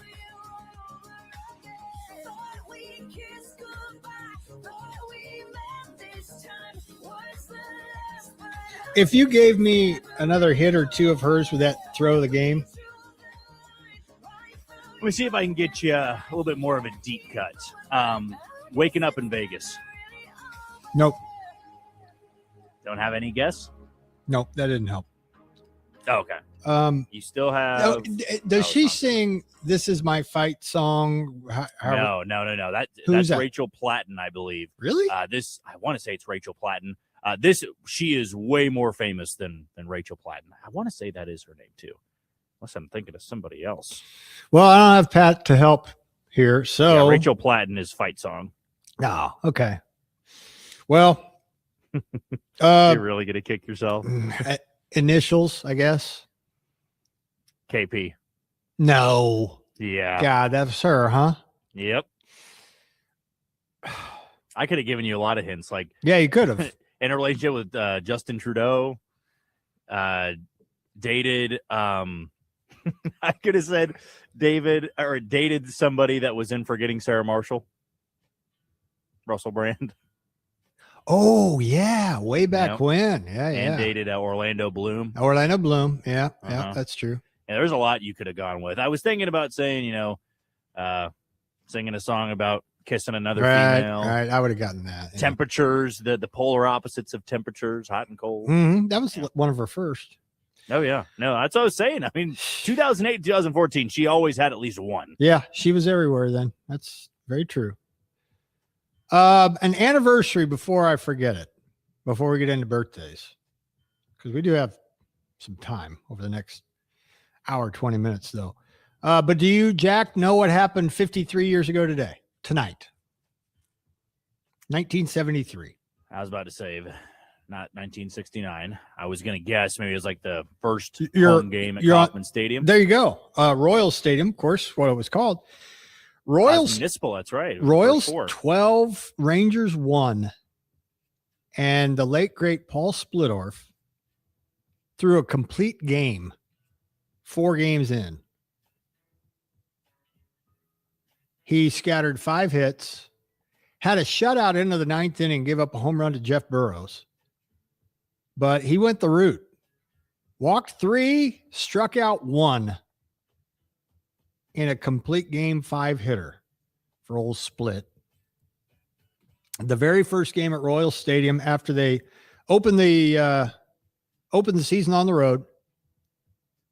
39,464 packed into Royal Stadium. Game took 2 hours and 25 minutes.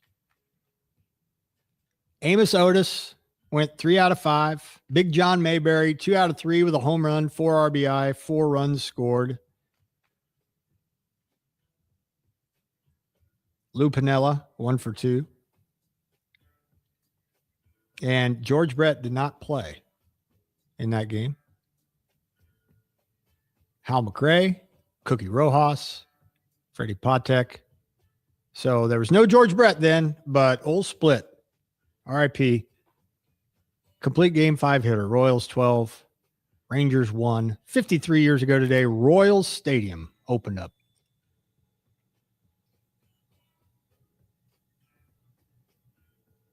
Born day, April 10.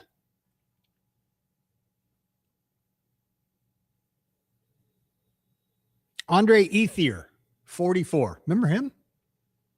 I do. Great Dodger. Yeah, he had a minute. He was a 2-time All-Star outfielder. Non-Big Four. I think I've given you this guy before. Casey Kane, 46. Casey with a K, Kane with a K. This one. He was NASCAR. Yes, very good.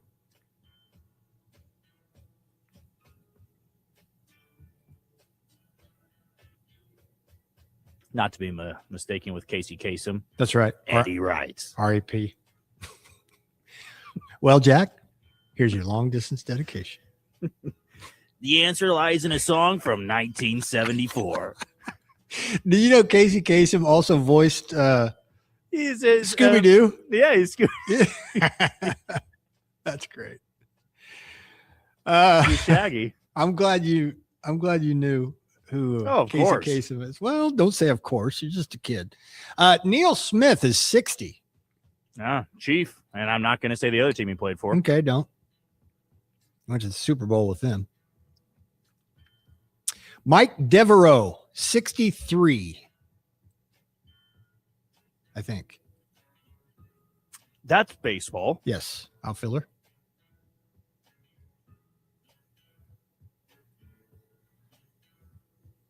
Steve Tasker, 64. That'd be football. Bill. Yes. Kansan. And Tasker's the one who, no, it was Don Beebe, wasn't he, that chased down? Yeah, Beebe chased down Leon Leon Lett. Yeah. That whole part. And that might have been the only, for Bills fans, the fun part to relive in the Four Falls of Buffalo. Yes. Was all the people writing him letters.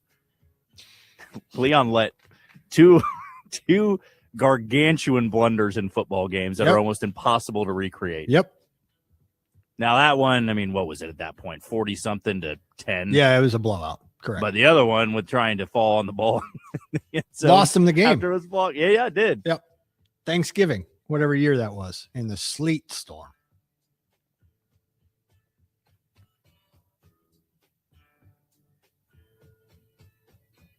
Ken Griffey Sr., 76. The father of Ken Griffey Jr., but that's also doing him a disservice because he was still a really good baseball He was. 3-time All-Star in his own right. Yep.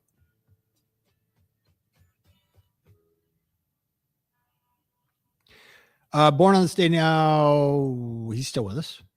He would be 78. Mel Blount. That's football. Hall of Famer, yes. Yeah. Defensive back for the Steel Curtain teams. 5-time Pro Bowler.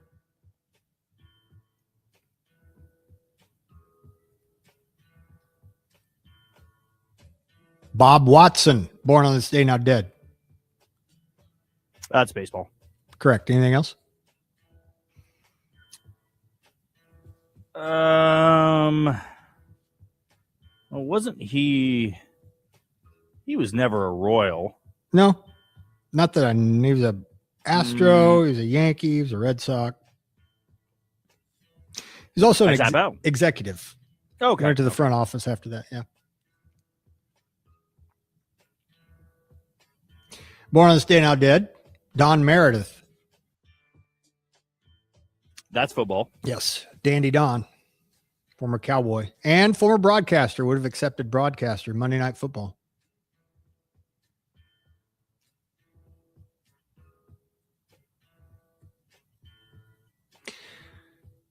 I need to make a note that you also do a Casey Kasem before I forget it. One of these days, we'll just do a segment. Yes. It's going to be an Ask the Producer. It's like, give me this impression, and I'll have to do the next answer in that impression. Okay, yeah. We'll save it for a fun Friday. Save it for a rainy day. We got no sports to talk about. Born on this day, now dead. John Madden. That's another one I need to try to work on because I know that Frank Caliendo has a hilarious John Madden, but iconic football coach, broadcaster. That's why, if you didn't know, the NFL video games are not NFL 08. It's always Madden. Yeah. Which I love. I love the fact that the NFL, which already as prominent of a sport as it is, when they came out with video games, like Madden just sticks. You just say Madden. Yeah. Like all the other games, MLB's got MLB The Show. NBA's got 2K. Madden, though. And that just has a great ring to it. And I know you're not old enough to know about John Madden as a coach, and I'm really not either, because he kind of predated me, although he coached until 1978. Bob's only 7. But I can't believe Madden got into and was so synonymous with a video game. I know. Like an old school coach, the likes of which, I mean, he was him and Chuck Noll and Tom Landry, like eat, drink, breathe, sleep, football. And here he is revolutionizing a video game industry. Incredible. And it has to be a little bit of, you're a football junkie, but your name has to, like, I've always thought about it this way. Like Dick Vitale is a basketball junkie, and he was all over. I mean, just everybody knows what his voice sounds like. Mm-hmm. He's always calling games, but you can't have a basketball game named Vitale, like Vitale 04.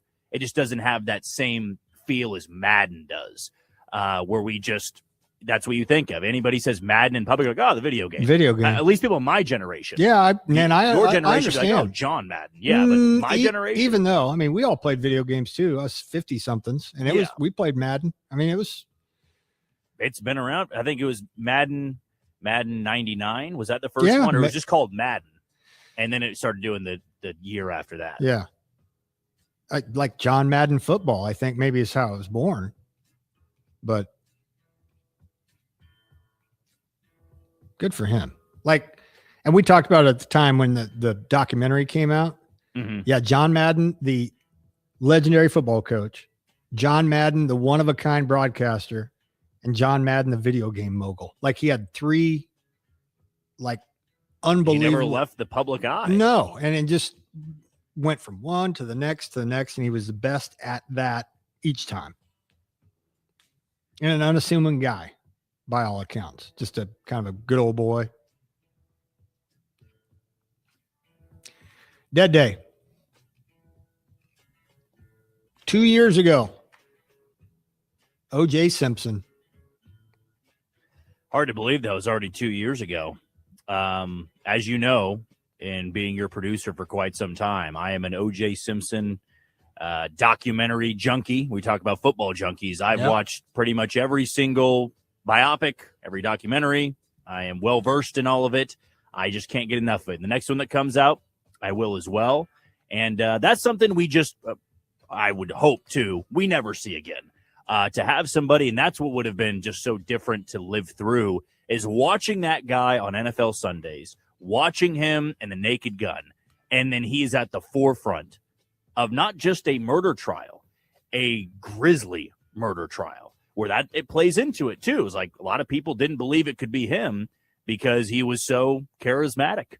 That's what I mean, such a gripping story, and just like one of the best rushers of all time in the NFL. Oh, by far. Him and Jim Brown. Yeah. Not even close. And it's like today, in today's world, if you had even a backup quarterback get involved in a murder trial, it would never be what it was. Because I don't think we'll ever see anything like that again in the public eye of a trial that just gripped the world like that. And there's a car chase that's so iconic. I mean, really everything about it.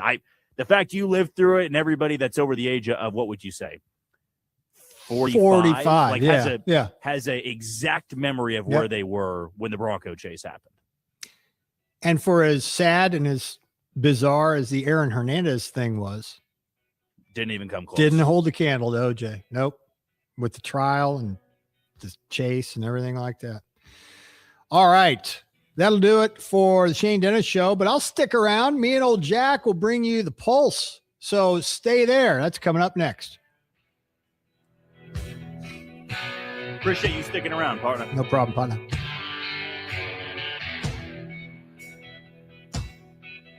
Yeah, we'll just go longer with this Royal segment, do a little bit of KU, K-State, and then Yeah.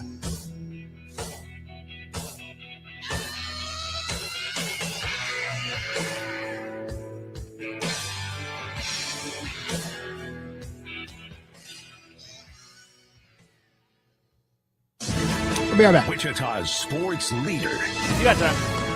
ESPN Wichita 92.3 FM. KKGQ Newton. Hi, it's Jeff from CBD American Shaman Wichita and Derby. Two great locations in the Wichita area, located at 21st and Rock in Wichita and Baltimore and Market in Derby. What do you think of when you hear American Shaman? Do you think of CBD? How about relief? What about relaxation or recreation? Well, we're here to say maybe you should. We celebrate CBD every day. Stop into American Shaman, Wichita or Derby, and get a free sample, where relief, relaxation, and recreation are better with the feather. Spring's here in Kansas, and that means warmer weather, but also spring storms. If your roof took a beating this winter, now's the time to get it checked out. Call the experts at AR Roofing in Wichita. Their team will inspect your roof, identify any damage, and help you stay ahead of costly repairs before the spring rains roll in. Whether it's missing shingles, leaks, or storm damage, call AR Roofing today or visit arroofing.com and schedule your spring roof inspection. AR Roofing, Wichita's #1 referred roofing company.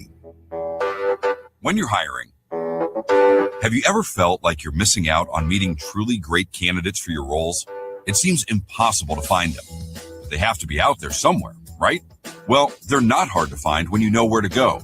And that place is ZipRecruiter. And right now, you can try ZipRecruiter for free at ZipRecruiter.com/radio. ZipRecruiter helps 10 million people with their job search every day. And because these people are actively looking for jobs just like yours, it's easy to find the right person right away. In fact, 4 out of 5 employers who post on ZipRecruiter get a quality candidate within the first day. But if you're not using ZipRecruiter, you're missing out. So see what it's like when the impossible is easy. When you go to ZipRecruiter.com/radio right now to try ZipRecruiter for free. Once again, that's ZipRecruiter.com/radio. ZipRecruiter.com/radio. Never miss out on great candidates with ZipRecruiter. Today on Hey Culligan Smart Home, Smarter Water Softener. Here's Kevin. Hey, Culligan, get a smart water softener lift those heavy salt bags for me? Kevin, it can. Wait, it can? Yep, the smart high-efficiency water softener from Culligan can alert your dealer when the salt needs to be replaced, and they'll do it for you, so your water stays soft and you stay away from lifting the bags. I mean, I could lift them if I wanted. No judgment here, Kevin. We're happy to do it, and we're already on the way. Let us help you out with a free in-home water test with the local Culligan water expert at Culligan.com. Nobody protects you from mayhem like Allstate. On that heavy shelf you hung yesterday, turns out you didn't use enough anchors. Wait, you didn't use any anchors? Now you've got an open floor plan. Trendy. And if you have the wrong home insurance, you could need a wall of money to fix this. So get home insurance with Allstate and be better protected from mayhem, like me. Based on coverage limits selected, subject to terms, conditions, and availability. Allstate Vehicle and Property Insurance Company and affiliates, Northbrook, Illinois. This is Sports Center. Q didn't really say anything last night anyway. I watched it. I was looking on Twitter, didn't post of the anything. Masters. YouTube didn't Round post 2 anything. I looked in our continues on folders. ESPN. Yeah. It's been a strong second round for Rory McIlroy. He is 3 under for round 2 today. He's also atop the leaderboard with a 3-stroke lead. He's 8 under for the tournament. Sam Burns, Justin Rose, 3 back of the lead. They are in second at 5 under.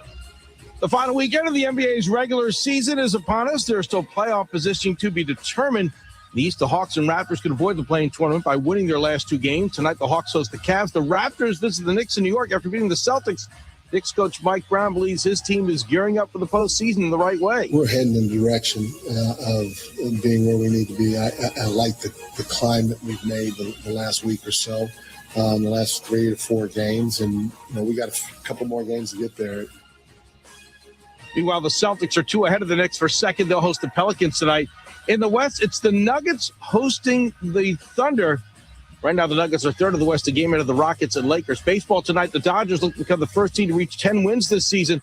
They'll play host to the Rangers tonight.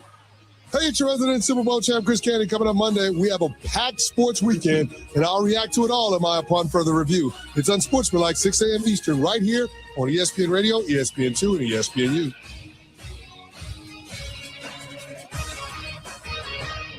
You're listening to The Pulse with Pat Strothman on ESPN Wichita 92.3 FM. Small town, big dreams, and a young boy the age of 15 had a premonition his city would get seen.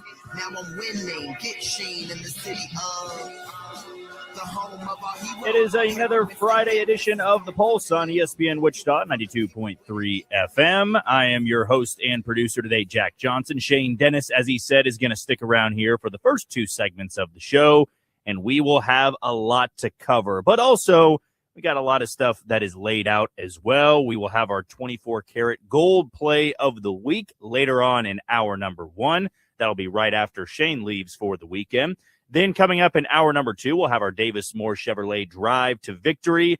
Not a lot of sports going on, but I'm sure we can tie in some Royals talk. Maybe we'll touch on some college basketball news as well. Maybe the transfer portal and drive the victory of landing some of these key guys for KU and K-State. And then we'll wrap up the show with What's on Tap after we hear some interviews from Pat Strothman doing the High School Athletes of the Week.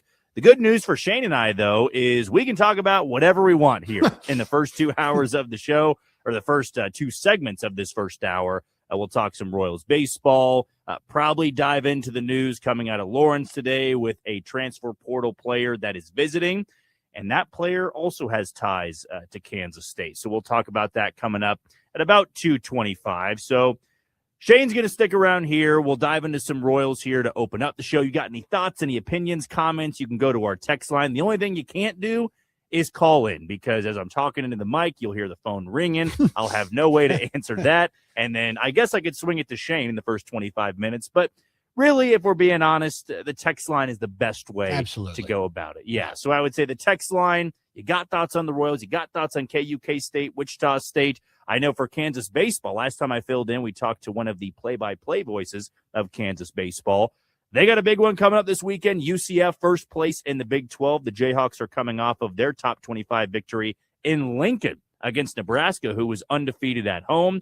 So if you're looking forward to that this weekend, should have another sport to watch. As Shane was talking about, you have the Masters, you got Royals baseball, you got KU baseball, Shockers baseball as well, unless I misheard that, Shane. No, the 6 o'clock tonight. Yep. 6 o'clock tonight. Yep. There you go. Yep. And Wichita State softball, which is where Pat is at right now, have they gotten out of their delay? Have they begun? After 2 hours and 32 minutes, they have resumed. They're in the top of the 4th, so they're playing.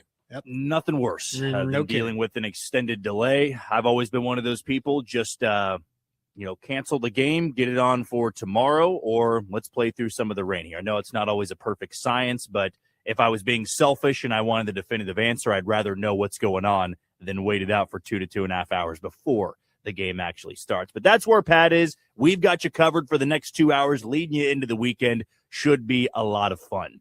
What was not a lot of fun, if you did have the time last night to watch it, which I'm sure many of you did, was game 1 of 4 between the Royals and White Sox. The Royals were coming off their series loss in Cleveland, where they just looked ghastly in the final 2 games of that series. They had 1 run on 1 hit in game 2. They had to move up that first pitch from the evening to about 12:10 because it was so damn cold in Cleveland. And then on Wednesday, it would have been, they just got their ass kicked. 10-2 in the series finale, an ugly rubber match. They come back home to Kansas City. And Shane, you think that can be maybe that moment to get back on track. Everybody's upset about the offense. Hey, let's go dominate Anthony Kay, who the White Sox signed over the offseason, coming over from Japan.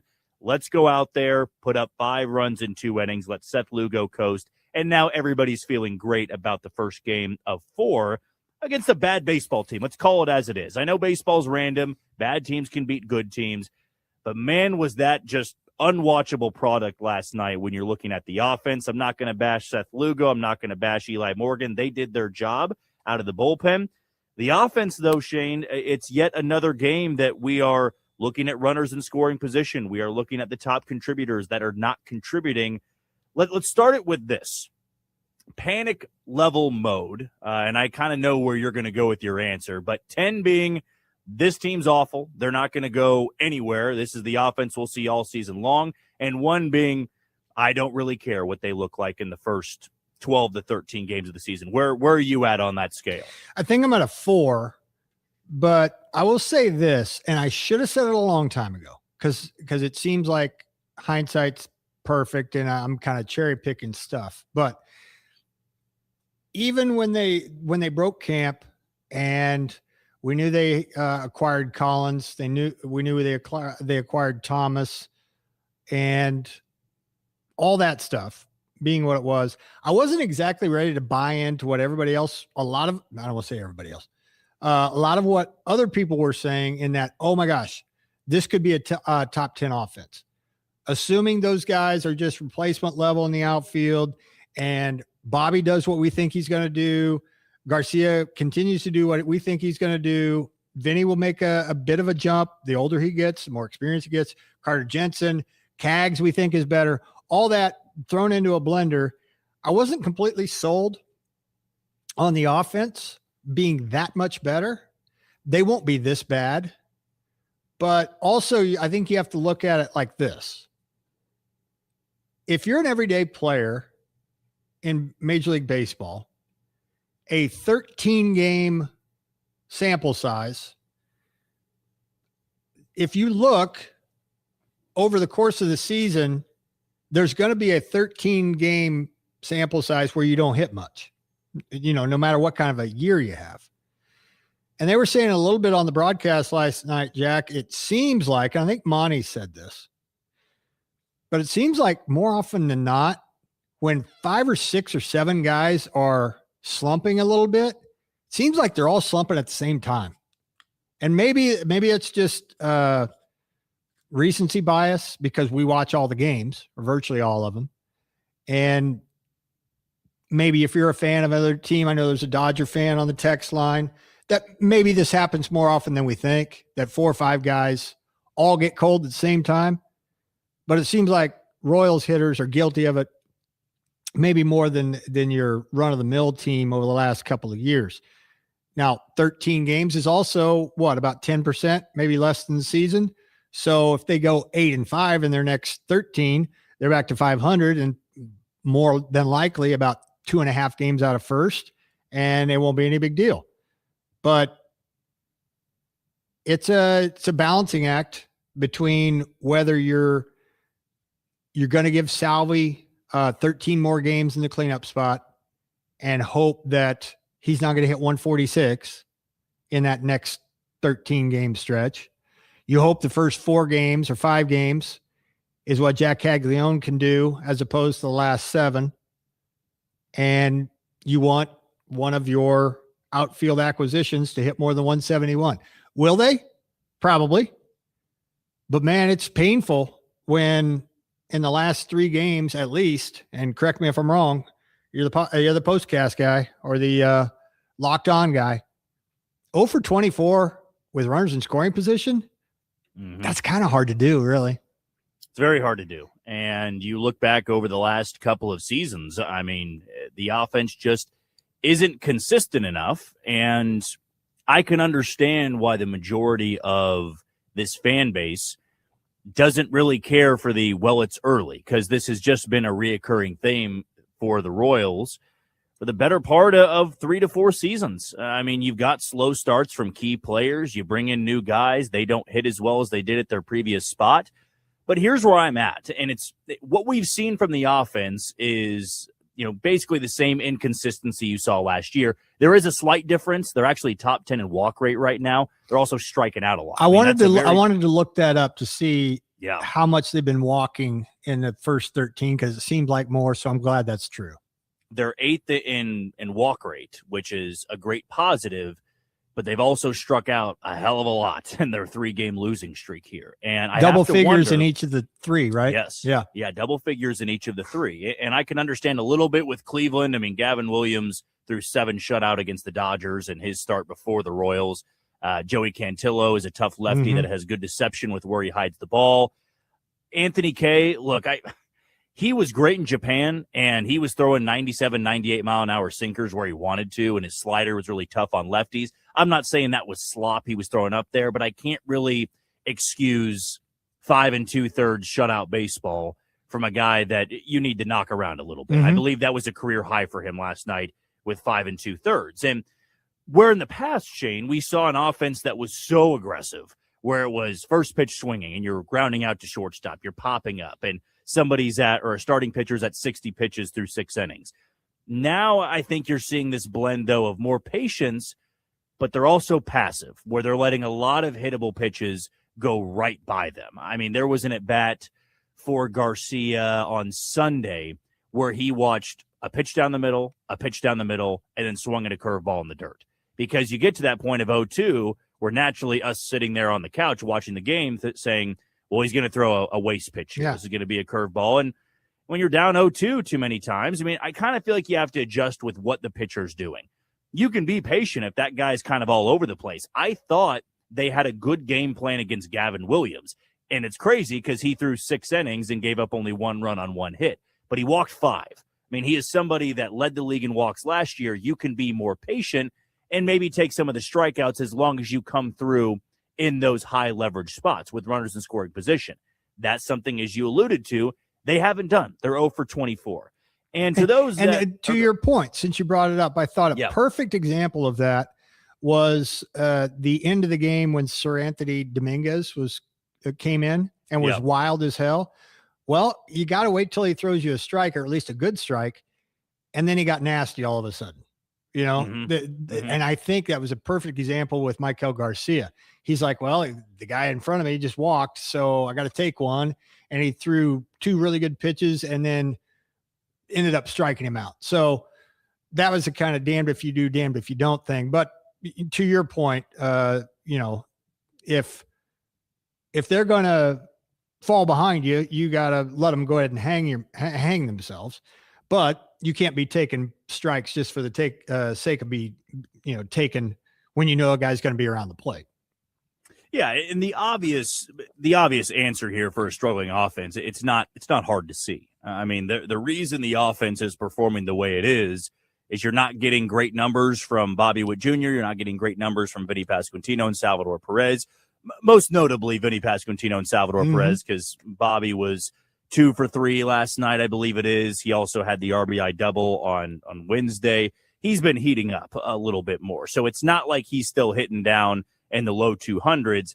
But Vinny and Salvi have not looked great at the plate. And Vinny was also, a problem for one of the runs scoring last night, where maybe things go differently if it's 1-0 and not 2-0. It's not to completely excuse the offense, but that type of play in that scenario, Vinny makes that throw 9 times out of 10, and that was the one time he threw it a bit high to Bobby Witt Jr., and then John Schreiber gives up the sac fly.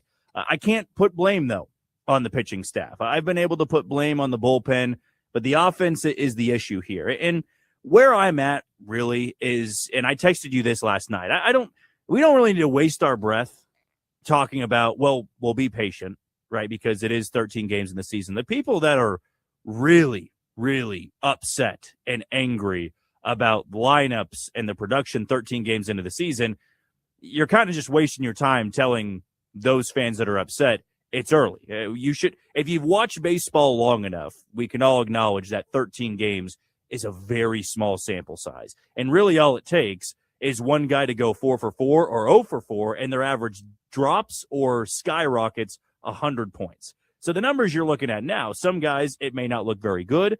Other guys, it may look really good, and they've been very fortunate to have some of those balls fall through, or they, have a ground ball with eyes, basically is what I'm trying to say here.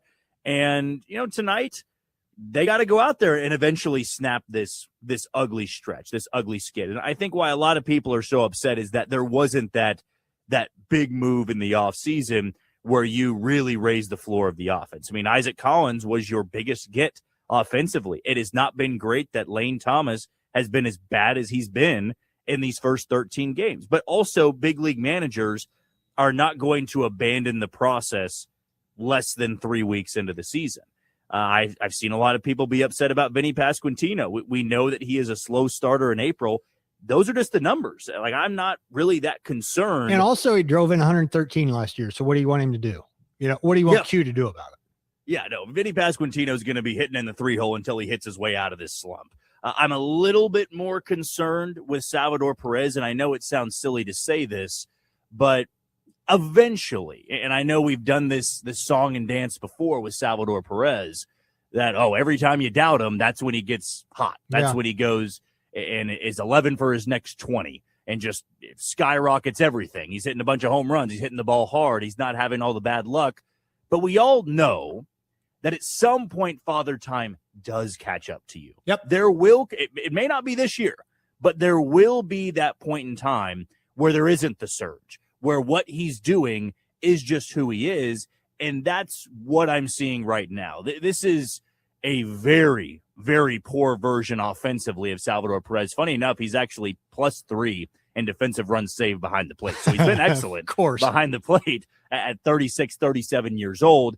We know that what matters is his offense. You can't be hitting 150 with 2 home runs and 2 RBIs in the cleanup spot 13 games in, especially not when your 3-hole hitter is struggling as much as he does. And I've said this to you, I'll say it out over the air.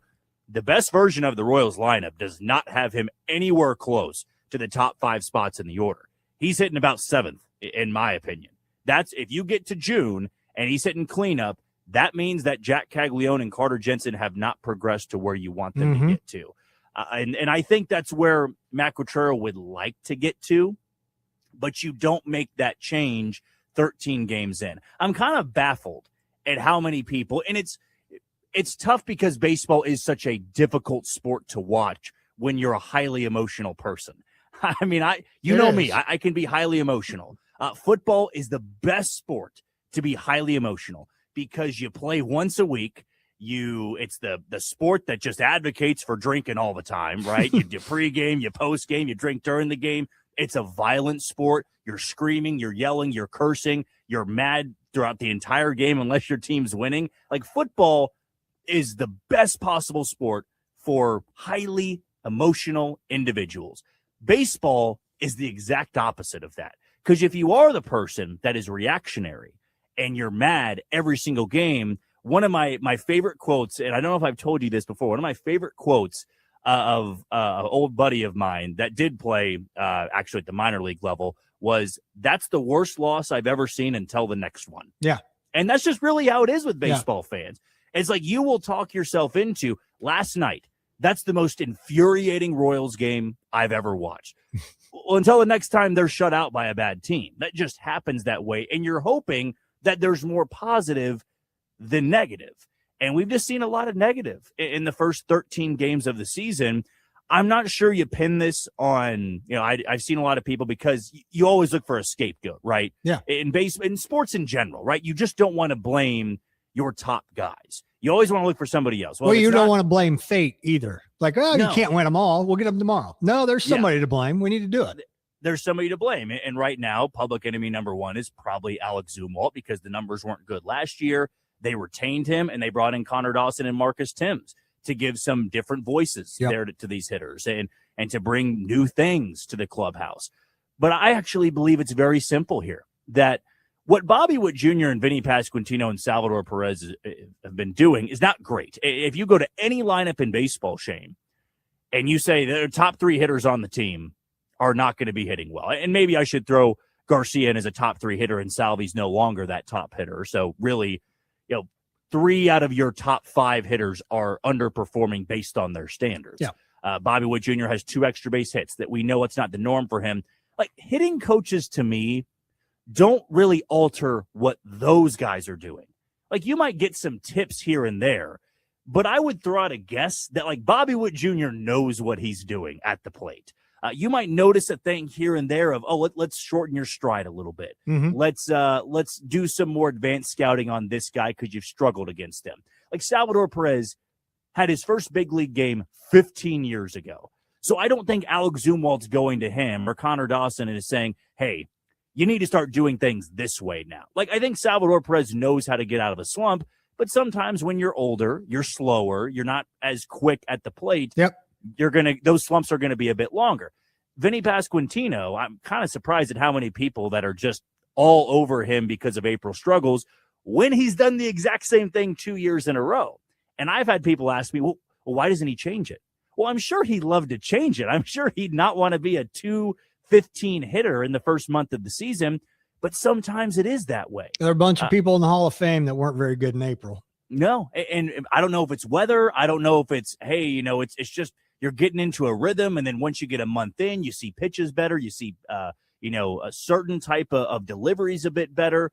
But that's just what it is. I mean, Jose Ramirez, we know all about him being a future Hall of Famer, a Royal killer. You know what his worst month is offensively?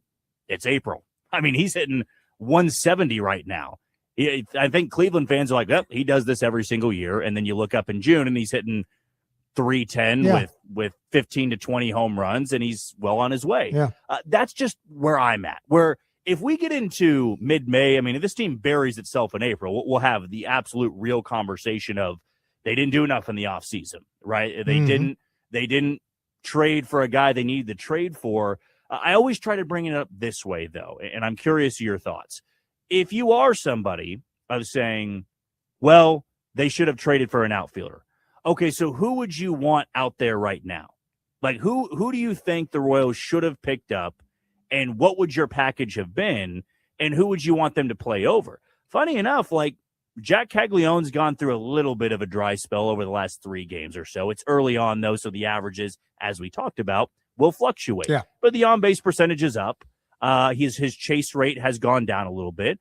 Would you want to bring in somebody to play over Jack Caglione? I'm not sure I would. I'm not willing to give up on him that early. Kyle Isbell's hitting 400, so not sure I would have gone out there and say he's the issue. They should have somebody else playing over him. And Isaac Collins, it's been a uglier start to the season, but also before that series in Cleveland, he had a WRC plus that was 30-plus points above league average. And Jaron Duran's not playing well. Taylor Ward's not playing well. Brendan Donovan was incredibly expensive. He is playing well, but would that have been worth trading Noah Cameron, Blake Mitchell, David Shields, and somebody else? Probably not. That's why baseball can be frustrating to a lot of people, because really at times it's just so early they have to play through it. No manager, no GM is making cutthroat decisions 13 games into the season. No. If the Royals were 1-12, maybe, right? But like I look at Seattle and Detroit. Now there's a stat out there where they're like teams that start 4-9 in April. Like I think 5 of 83 of them have made the postseason, which I have to go back and double check because I don't have the exact. That seems like a exact staggering number. It does, right? But like, do you look at Detroit? Do you look at Seattle and say, yeah, those teams do suck, actually? Like, they are terrible. Like, do you think the Rockies are 7-6 good? That's why the 2021 Royals with a negative run differential had the best record through the month of April. That team lost 90 games. The 2019 Tigers, I believe it was, they started the year 8-5, and they took 2 out of 3 against the Yankees in the Bronx. That Tigers team won 49 games, I believe it was. Like, it's hard to explain why these games do matter, right? If you miss out on the postseason by a game, you absolutely can pick any game you want to. Yeah. That the reason they didn't make it. But I just don't see a sense of panic in this Royals team. And tonight, it would be great to win just to boost the morale a little bit, to show that, hey, what happened last night, what's happened so far in 13 games, we're not okay with it. But it is crazy in baseball how quickly things can change. And we really don't know how good or how bad a team is going to be until about, what would you say, June 1st? Yeah. Like, you have a good idea. Like, if you're 6-16 to begin the year, I doubt you're going to turn things around, which I don't see the Royals being 6-16. But they do have to get the offense going. I'm not trying to take this, everything's fine, sunshine and rainbows, and the offense is going to turn things around. I don't know that in the same way you don't know that. They might be a terrible offense moving forward. What I'm trying to get at here is an organization is not going to tear everything down, cut players, fire people when they've had a bad 13 games. Like, you take out a snapshot of any 13-game sample size throughout the rest of the season, you won't remember it. It's because we have the first 13 games right in front of us. I agree. And like I said, any player, if he's an everyday player, is going to go through a 13-game stretch where it is not his best. Unfortunately, it's painful because there are about 6 of those guys that qualify for the Royals. Yeah, I mean, it really will just take, and I'm curious to know, because we know it's coming, right? We know that Vinny Pasquantino and Salvador Perez are not going to be sub-180 hitters and have 2 combined home runs, right? We know that Bobby Witt Jr. is going to start tapping into the power. We know that some of these guys in the lineup are going to be on the right side of some of these games. Unfortunately, they just have an offense that right now has a lot of unknown. I mean, Carter Jensen and Jack Caglione, we've seen the flashes. We've seen the tools, but also people want to see the results. And that's where I don't blame people being upset for I don't care about the peripherals here. I don't care about what could happen. I want to see it right now. And that's just where in baseball, it could be tonight. It could be next week. It could be 2 weeks. It could be longer than that. We really don't know. Well, it's not basketball where you can go up tempo. It's not football where you go no huddle. Let's change up the tenor. No, it's baseball, man. Too bad. It's the way it is. Yeah. There's nothing you can do to really predict it. You try to set yourself up for the best possible situation. And guess what? There's going to come a point in time this season where the Royals rotation is letting them down, is losing them games, where right now, Seth Lugo's looking good. Michael Wacha's looking good. It's about changing the narrative. And I said this before the season, that the offense didn't really have the luxury of a slow start, at least to the fan base. I'm sure that the waters are calm in the clubhouse and they know that there's a long ways to go. But for the public perception, they didn't have the luxury of being a bottom 5 offense because that's what you were last year.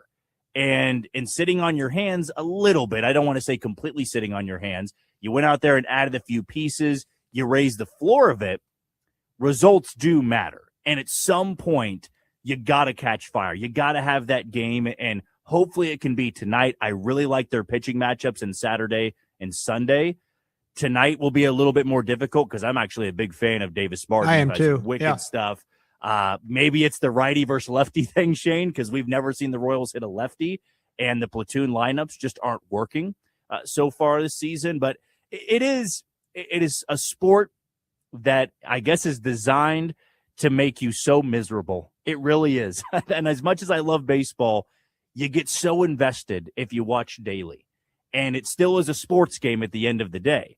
And you'll dwell on a loss for about a few hours if you're really upset by it. Last night wasn't so much anger, more so disappointment. And just like there was no point in that game where you had a reason to get excited.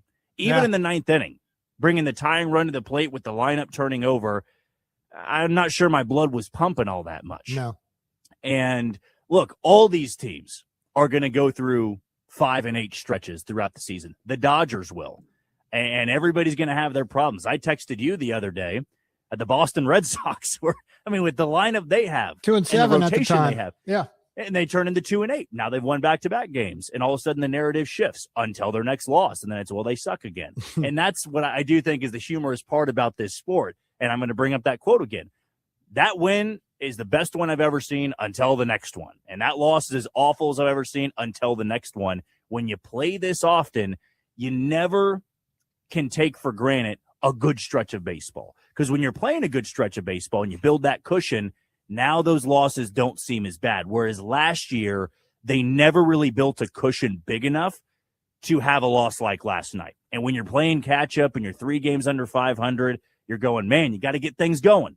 You don't want to be under 500 in April, because I've said this before and I'm going to say it again. You want to convince people you're a true contender. It's not playing 500 ball in April. It's being about 5 to 6 games over 500. It's still possible, but I think it's got to start tonight. I think you got to go out there and win 6-1. And then the next day you go out there and hammer a bad pitcher in Eric Fetty. And they haven't even announced their starter for Sunday. I'm never going to call an April game a must-win game. But when you've got the White Sox at home, which only happens twice throughout the season, you can't split any series with them in a 4-game series. You can't. I'm not asking for sweeping them every time you see them. I know we got used to it in the last 2 seasons. That was actually their first win at Kauffman Stadium since 2023 last night. 14 they were consecutive in a 14 losses. game losing streak. Yeah. Jordan Lyles was the starting pitcher the last time the White Sox won at Kauffman Stadium. But baseball is baseball. Bad teams beat good teams. The White Sox swept the Blue Jays in their first home series of the year. I do not believe Chicago is better than Toronto, and I don't believe the Royals are worse than Chicago. But tonight, the only way you change this narrative, the only way you get people to shut up, if you're mad about the haters and the criticism, you just go out there and win. Yep. You just go out there and win those games. The offense shows up and they play well. Speaking of kind of comments like that, because I do want to segue this into college basketball. I remember Bill Self saying for Darren Peterson, the only way to change the narrative is you play. And for the Royals, you know, we got to stop bringing up the peripherals, the advanced data. They're not scoring enough runs. They're not winning enough games right now. Tonight, they'll get a chance to even up this series and get back to 2 games under 500. I'm glad it's a Friday, Shane, because if they lose tonight, I didn't really want to talk about it. Yep. I didn't want to talk about it at all. But before we do hit our first break here, I want to give you the lineups for tonight's game between the Royals and White Sox. First pitch of 6:40. The White Sox will go with Mydroth at second, Vargas at third, Murakami at first, Edgar Caro at catcher, Lenine Sosa DHing, Colson Montgomery at short. They'll have Luis Angel Acuna in center field. They will have Murray in left and Derek Hill in right. As for the Royals, Garcia will lead off. He's at third. Bobby Witt will hit second. He's at short. Vinny Pasquantino will be at first base.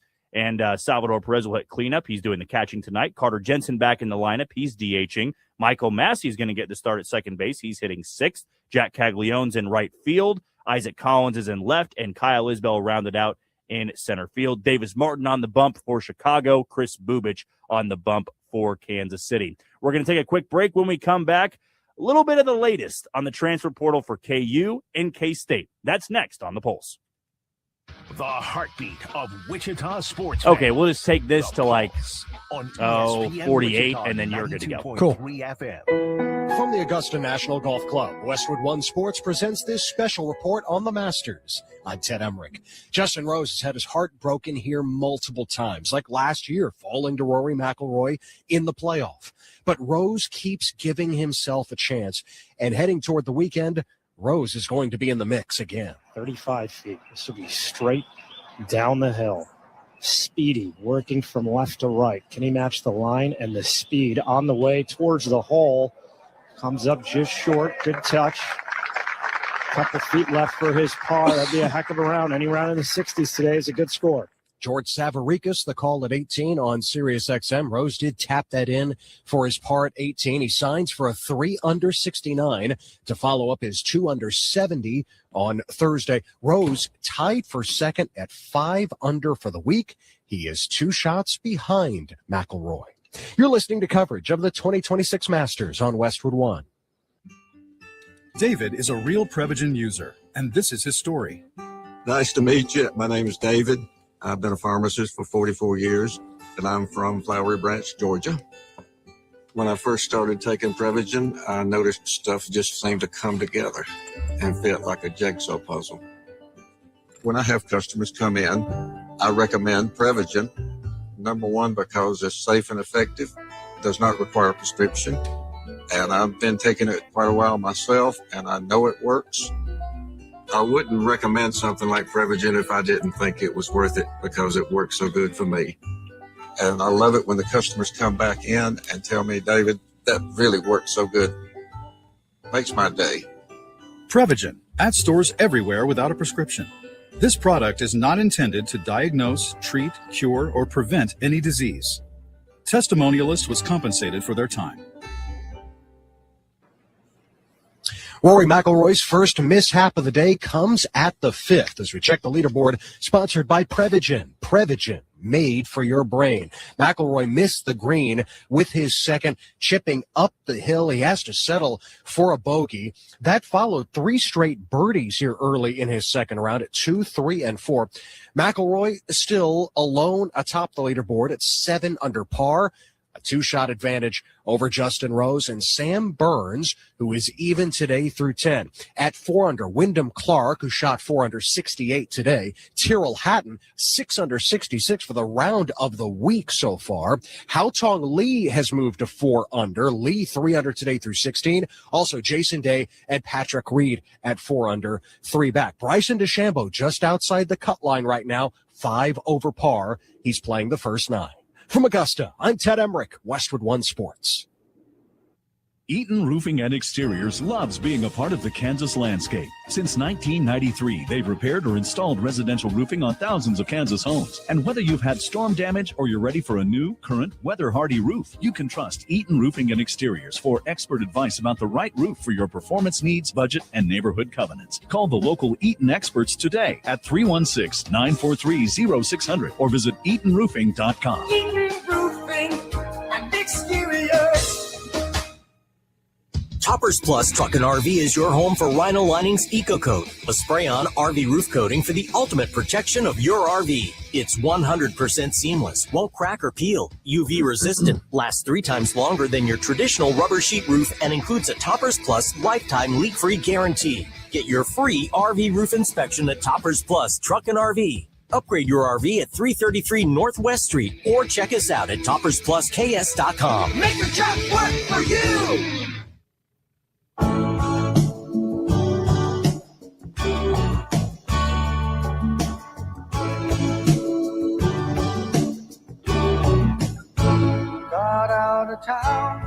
Back here on the Pulse on ESPN Wichita 92.3 FM. I'm your host and producer today, Jack Johnson. Shane Dennis sticking around for one more segment, and then we will have the 24-karat gold play of the week. To begin hour number 2, it'll be the Davis Moore Chevrolet Drive to Victory. We'll hear a little bit from Pat Strothman coming up at 3:25. That'll be the High School Athletes of the Week, brought to you by Distinct Inc., and then we'll wrap it up with what's on tap for the weekend. Do want to dive into some transfer portal news, beginning with Kansas. This came from Shreyas Latta, who Pat had on the show earlier this week. He said, I can confirm that Cal transfer Day-Day Ames is visiting KU on Monday. We all can remember Day-Day Ames' time at Kansas State. A source close to him told me that he's looking to win and be a big part of it. He has a lot of respect for Bill Self and what he's done with guards. KU is one of the top schools that he's looking at. Also, another player that has hit the portal is one that I believe a lot of KU fans wouldn't think very highly of, considering what he did to KU in Lawrence earlier this year, and that was Mustafa Tiam of Cincinnati, the 7'2" center. He dropped nearly 30 points in a dominant win over Kansas at Allen Fieldhouse. He's hit the transfer portal, and KU is expected to be in on the big man, which, of course, right now is an area of need with Flory Badunga hitting the transfer portal, Bryson Tiller hitting the transfer portal. It also was reported from Jeff Goodman, I just saw, that Flory Badunga is visiting Duke coming up in a couple of days here. Wouldn't expect Flory to be back. Wouldn't expect Bryson Tiller to be back. But Shane, let's start it off with this. If you are Bill Self and you're Kansas, is this a situation where for a guy like Mustafa Tiam, who dominated you in a showing, If he's asking for $3 million, $4 million, which kind of is in the price range of I'm assuming Flory Badunga's asking for, do you give him that, or would that be foolish because you are just kind of remembering what he did against you, and he might not be worth that type of money? Well, I think if it's not him, you fall prisoner of the moment to the kid from Arizona State, right? Jop? Yes, absolutely. He's a Jop, big yep. dude too, and you can't. I mean, you're not going to go without one. So, and I don't know that necessarily they're in those two guys' sweepstakes, but there's no reason why you shouldn't be. With 9, I think Pat said yesterday, 9 scholarships open up for grabs. And a texter the other day was talking about when I asked you, are you sad to see Flory go? And you said you kind of were. Texter said, I'm not. We need a 7-footer, not a 6'9" guy. Well, there you go. There's 2 guys, and you can compare notes and compare and contrast. And you can also, if you're Bill Self, lean on, if you wanted to, the, Udoka Azubuike. Here's what we did for him. Here's what we did for Joel Embiid. We got a track record of developing big guys, and, we can roll out the red carpet for either one of those guys. So I'm absolutely okay with it. And I'm not worried at all about he went off against us, so we'll, if you can't beat him, join him. We'll try to go that route. I absolutely think those 2 guys, the Arizona State guy and the Cincinnati guy, both ought to be at the top of the list. Yeah, I mean, it's going to have to be at some point here soon, because J.P. Estrella, who was the Tennessee transfer, he picks Michigan, and KU was seen to be one of those top contenders. And I'm just not sure you can keep waiting and waiting and waiting for certain prices to drop. I mean, if you want to assemble this roster that is one of Bill Self's best rosters available, or one of the best that he's ever had, you got to start spending the money here. I mean, these top guys in the portal are not going to be waiting that long to make a decision. And maybe you're holding out for Tyron Stokes, and if he's going to pick you or Kentucky, and maybe some of these players are as well. You want to come in to be a top scorer at KU.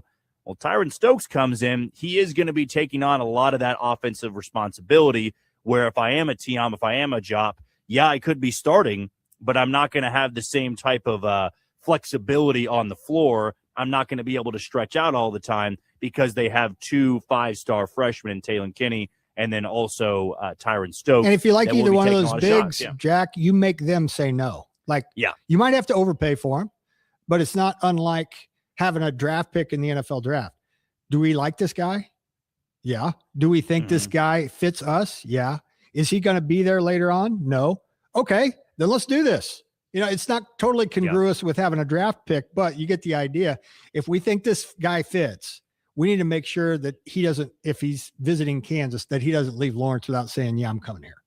Yeah, no doubt about it. And I viewed it the way of Kansas can't really miss on any of the guys that they bring in. It's just, you've had 6 out of 7 seasons now where you've missed the second weekend. And yes, you've tried a couple different ways to win. One of the ways I don't think they've tried hard enough at this area is finding 5 starters and bench players that all shoot the 3 ball in some capacity. That's just the current landscape of college sports. You got to have a roster that can knock it down at all 5 positions. KU was kind of sold that on Hunter Dickinson, but he didn't really shoot it at a very high rate until the very end of his time in Lawrence. A guy like Tiam is not known for being a 3-point specialist, but he can shoot it better than Flory Badunga. Bryson Tiller could shoot it early on in the year and then went 0 for his next 20-something and never really became a threat to shoot it from deep. You want to be hard to guard?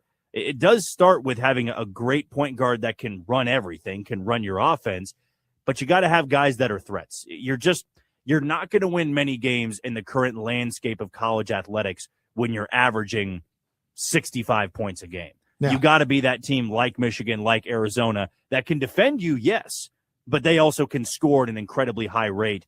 That's what I'm putting my money to. I need shooters. I need 3-point shooters. I need a deep bench.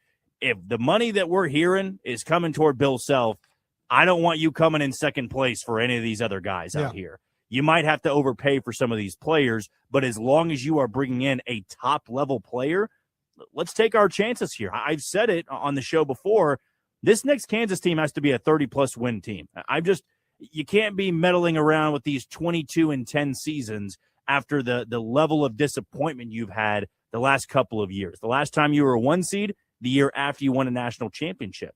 You've had some really poor seasons by KU standards with talented rosters and maybe appreciated rosters. I think last year's team was an underappreciated roster because they didn't spend as much money. It was closer to a Bill Self team, but how did they lose? Why did they lose? They just didn't have enough scorers when it was all said and done. You need to have 4, 5, maybe even 6 guys that can have that 20-plus point performance. They certainly didn't have that last year. As for Kansas State, yet another player that played for Casey Alexander at Belmont is going to another school. This is from Pete Thamel yesterday, that Belmont transfer Sam Orme is committing to Nebraska, giving the Cornhuskers one of the most coveted shooters in the portal. Orme, a 6'9" redshirt sophomore, averaged nearly 13 points per game this year for Belmont, connecting on 39.7% of his three-pointers.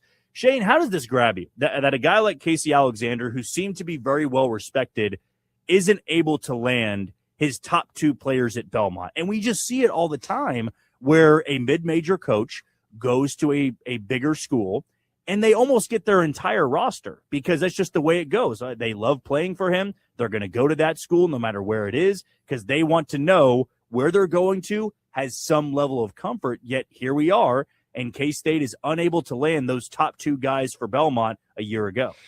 What it tells me is those particular guys won't translate into helping you win Big 12 games. And that's maybe an indictment on the Missouri Valley Conference and maybe an indictment on those 2 guys. So I'm going to go that route as opposed to Casey Alexander struck out in getting his own guys to come there. I'm going to say that is we can do better. And to a certain degree, what we did at Belmont this year in the Valley was a little bit of fool's gold. So how's that for a hot take? I think they can. The grass will be greener with other guys, and those other 2 top scorers can go elsewhere, and maybe they go off. But if I'm a K-State fan, that's the hope that I'm clinging to.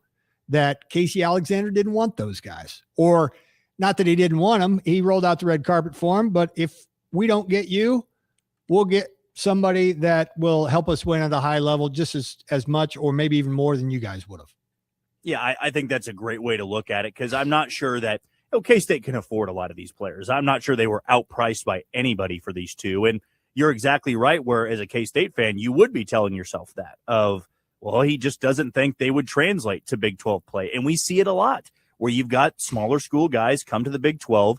You can't just be a 3-point specialist unless the team around you can make you just a corner specialist, right? You can't be this guy that is the number 1 scorer at Belmont and you were creating all of this and expect to have the same sort of success at Kansas State in the Big 12. Right now, that roster isn't very good. There is a long way to go with this roster, and I just have to wonder a little bit for the donors at Kansas State with the buyout situation of Jerome Tang for spending a lot of money on the last couple of rosters. Would you be gun shy to go give a new coach that you're maybe not as familiar with a lot of money to build his first roster? Or would you rather go, hey, I need to see if you can coach with the resources we're providing you first. I'm not going to go out there and throw millions of dollars toward this next roster and see you try to win with it. Because I don't think Casey Alexander goes to K-State if that were the case. Like, I'm not going to prove it to you. Am I your guy or am I not your guy? And to one more point about those guys not following him, they're not in the top 35 as far as the transfer guys are. You know who's 35th? Bryson Tiller. Mm-hmm. So those other 2 guys ain't as good as Bryson Tiller or the other 30 guys in front of them. So it's a in Casey we trust kind of thing right here. And, you're either with me or you're against me. If you're Casey Alexander and the fan base at K-State and the donors and the NIL people. And I think you just have to, hey, we made our bed. Now we have to lie in it. Well, you got to have that pickup or 2 this offseason as well, where it really sparks the fan base. Because right now, and I'm sure our good buddy Chance Lebo would say this, the momentum's at an all-time low for Kansas State basketball. I mean, you're coming off of such a ghastly season. Everybody's transferring away yet again. You have a new coach, and it wasn't really your top option. And now you're not bringing in the guys that were with your team a year ago. You got to have that one get or that 2-player stretch where it's, wow, they were able to land this guy and they were able to land this guy. Now we're kind of excited about the season. I'll be really interested to know if they don't land really any big name in the portal, what the energy around the program is going to be. Not that Casey Alexander can't turn things around and be the right guy for the job, but the last couple of years, you've almost been able to forget quickly about a down K-State season because they nailed it in the offseason, at least on paper. Yeah. After they had the run in the NCAA tournament, they reload with a pretty impressive roster. They bring in Arthur Kaluma, Tyler Perry, I believe, as well. It didn't work out. Then it's, okay, well, that might have just been a one-off year. Those guys didn't mesh. What do? They go get Coleman Hawkins, who was one of the top portal guys. They get Doug McDaniel. It didn't work out. And then it was, okay, you've got one more chance to do it, and we're going to give you the money to compete. Well, they land P.J. Haggerty. They land Nate Johnson. They land Abdi Bashir. They get a couple of European kids who were multiple millions of dollars. Like, they built, on paper, a good roster. The energy was back, and you have all this excitement around the program, then rock bottom.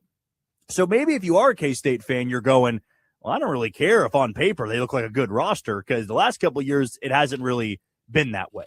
It needs to be the flip side of you're bringing in your guys that fit, that work, and step one is just being competitive in the Big 12. This was the only Jerome Tang team, I thought at least, that just wasn't competitive in so many games. There were a couple of teams you thought, that's one of the better 13 and 15 teams you'll see.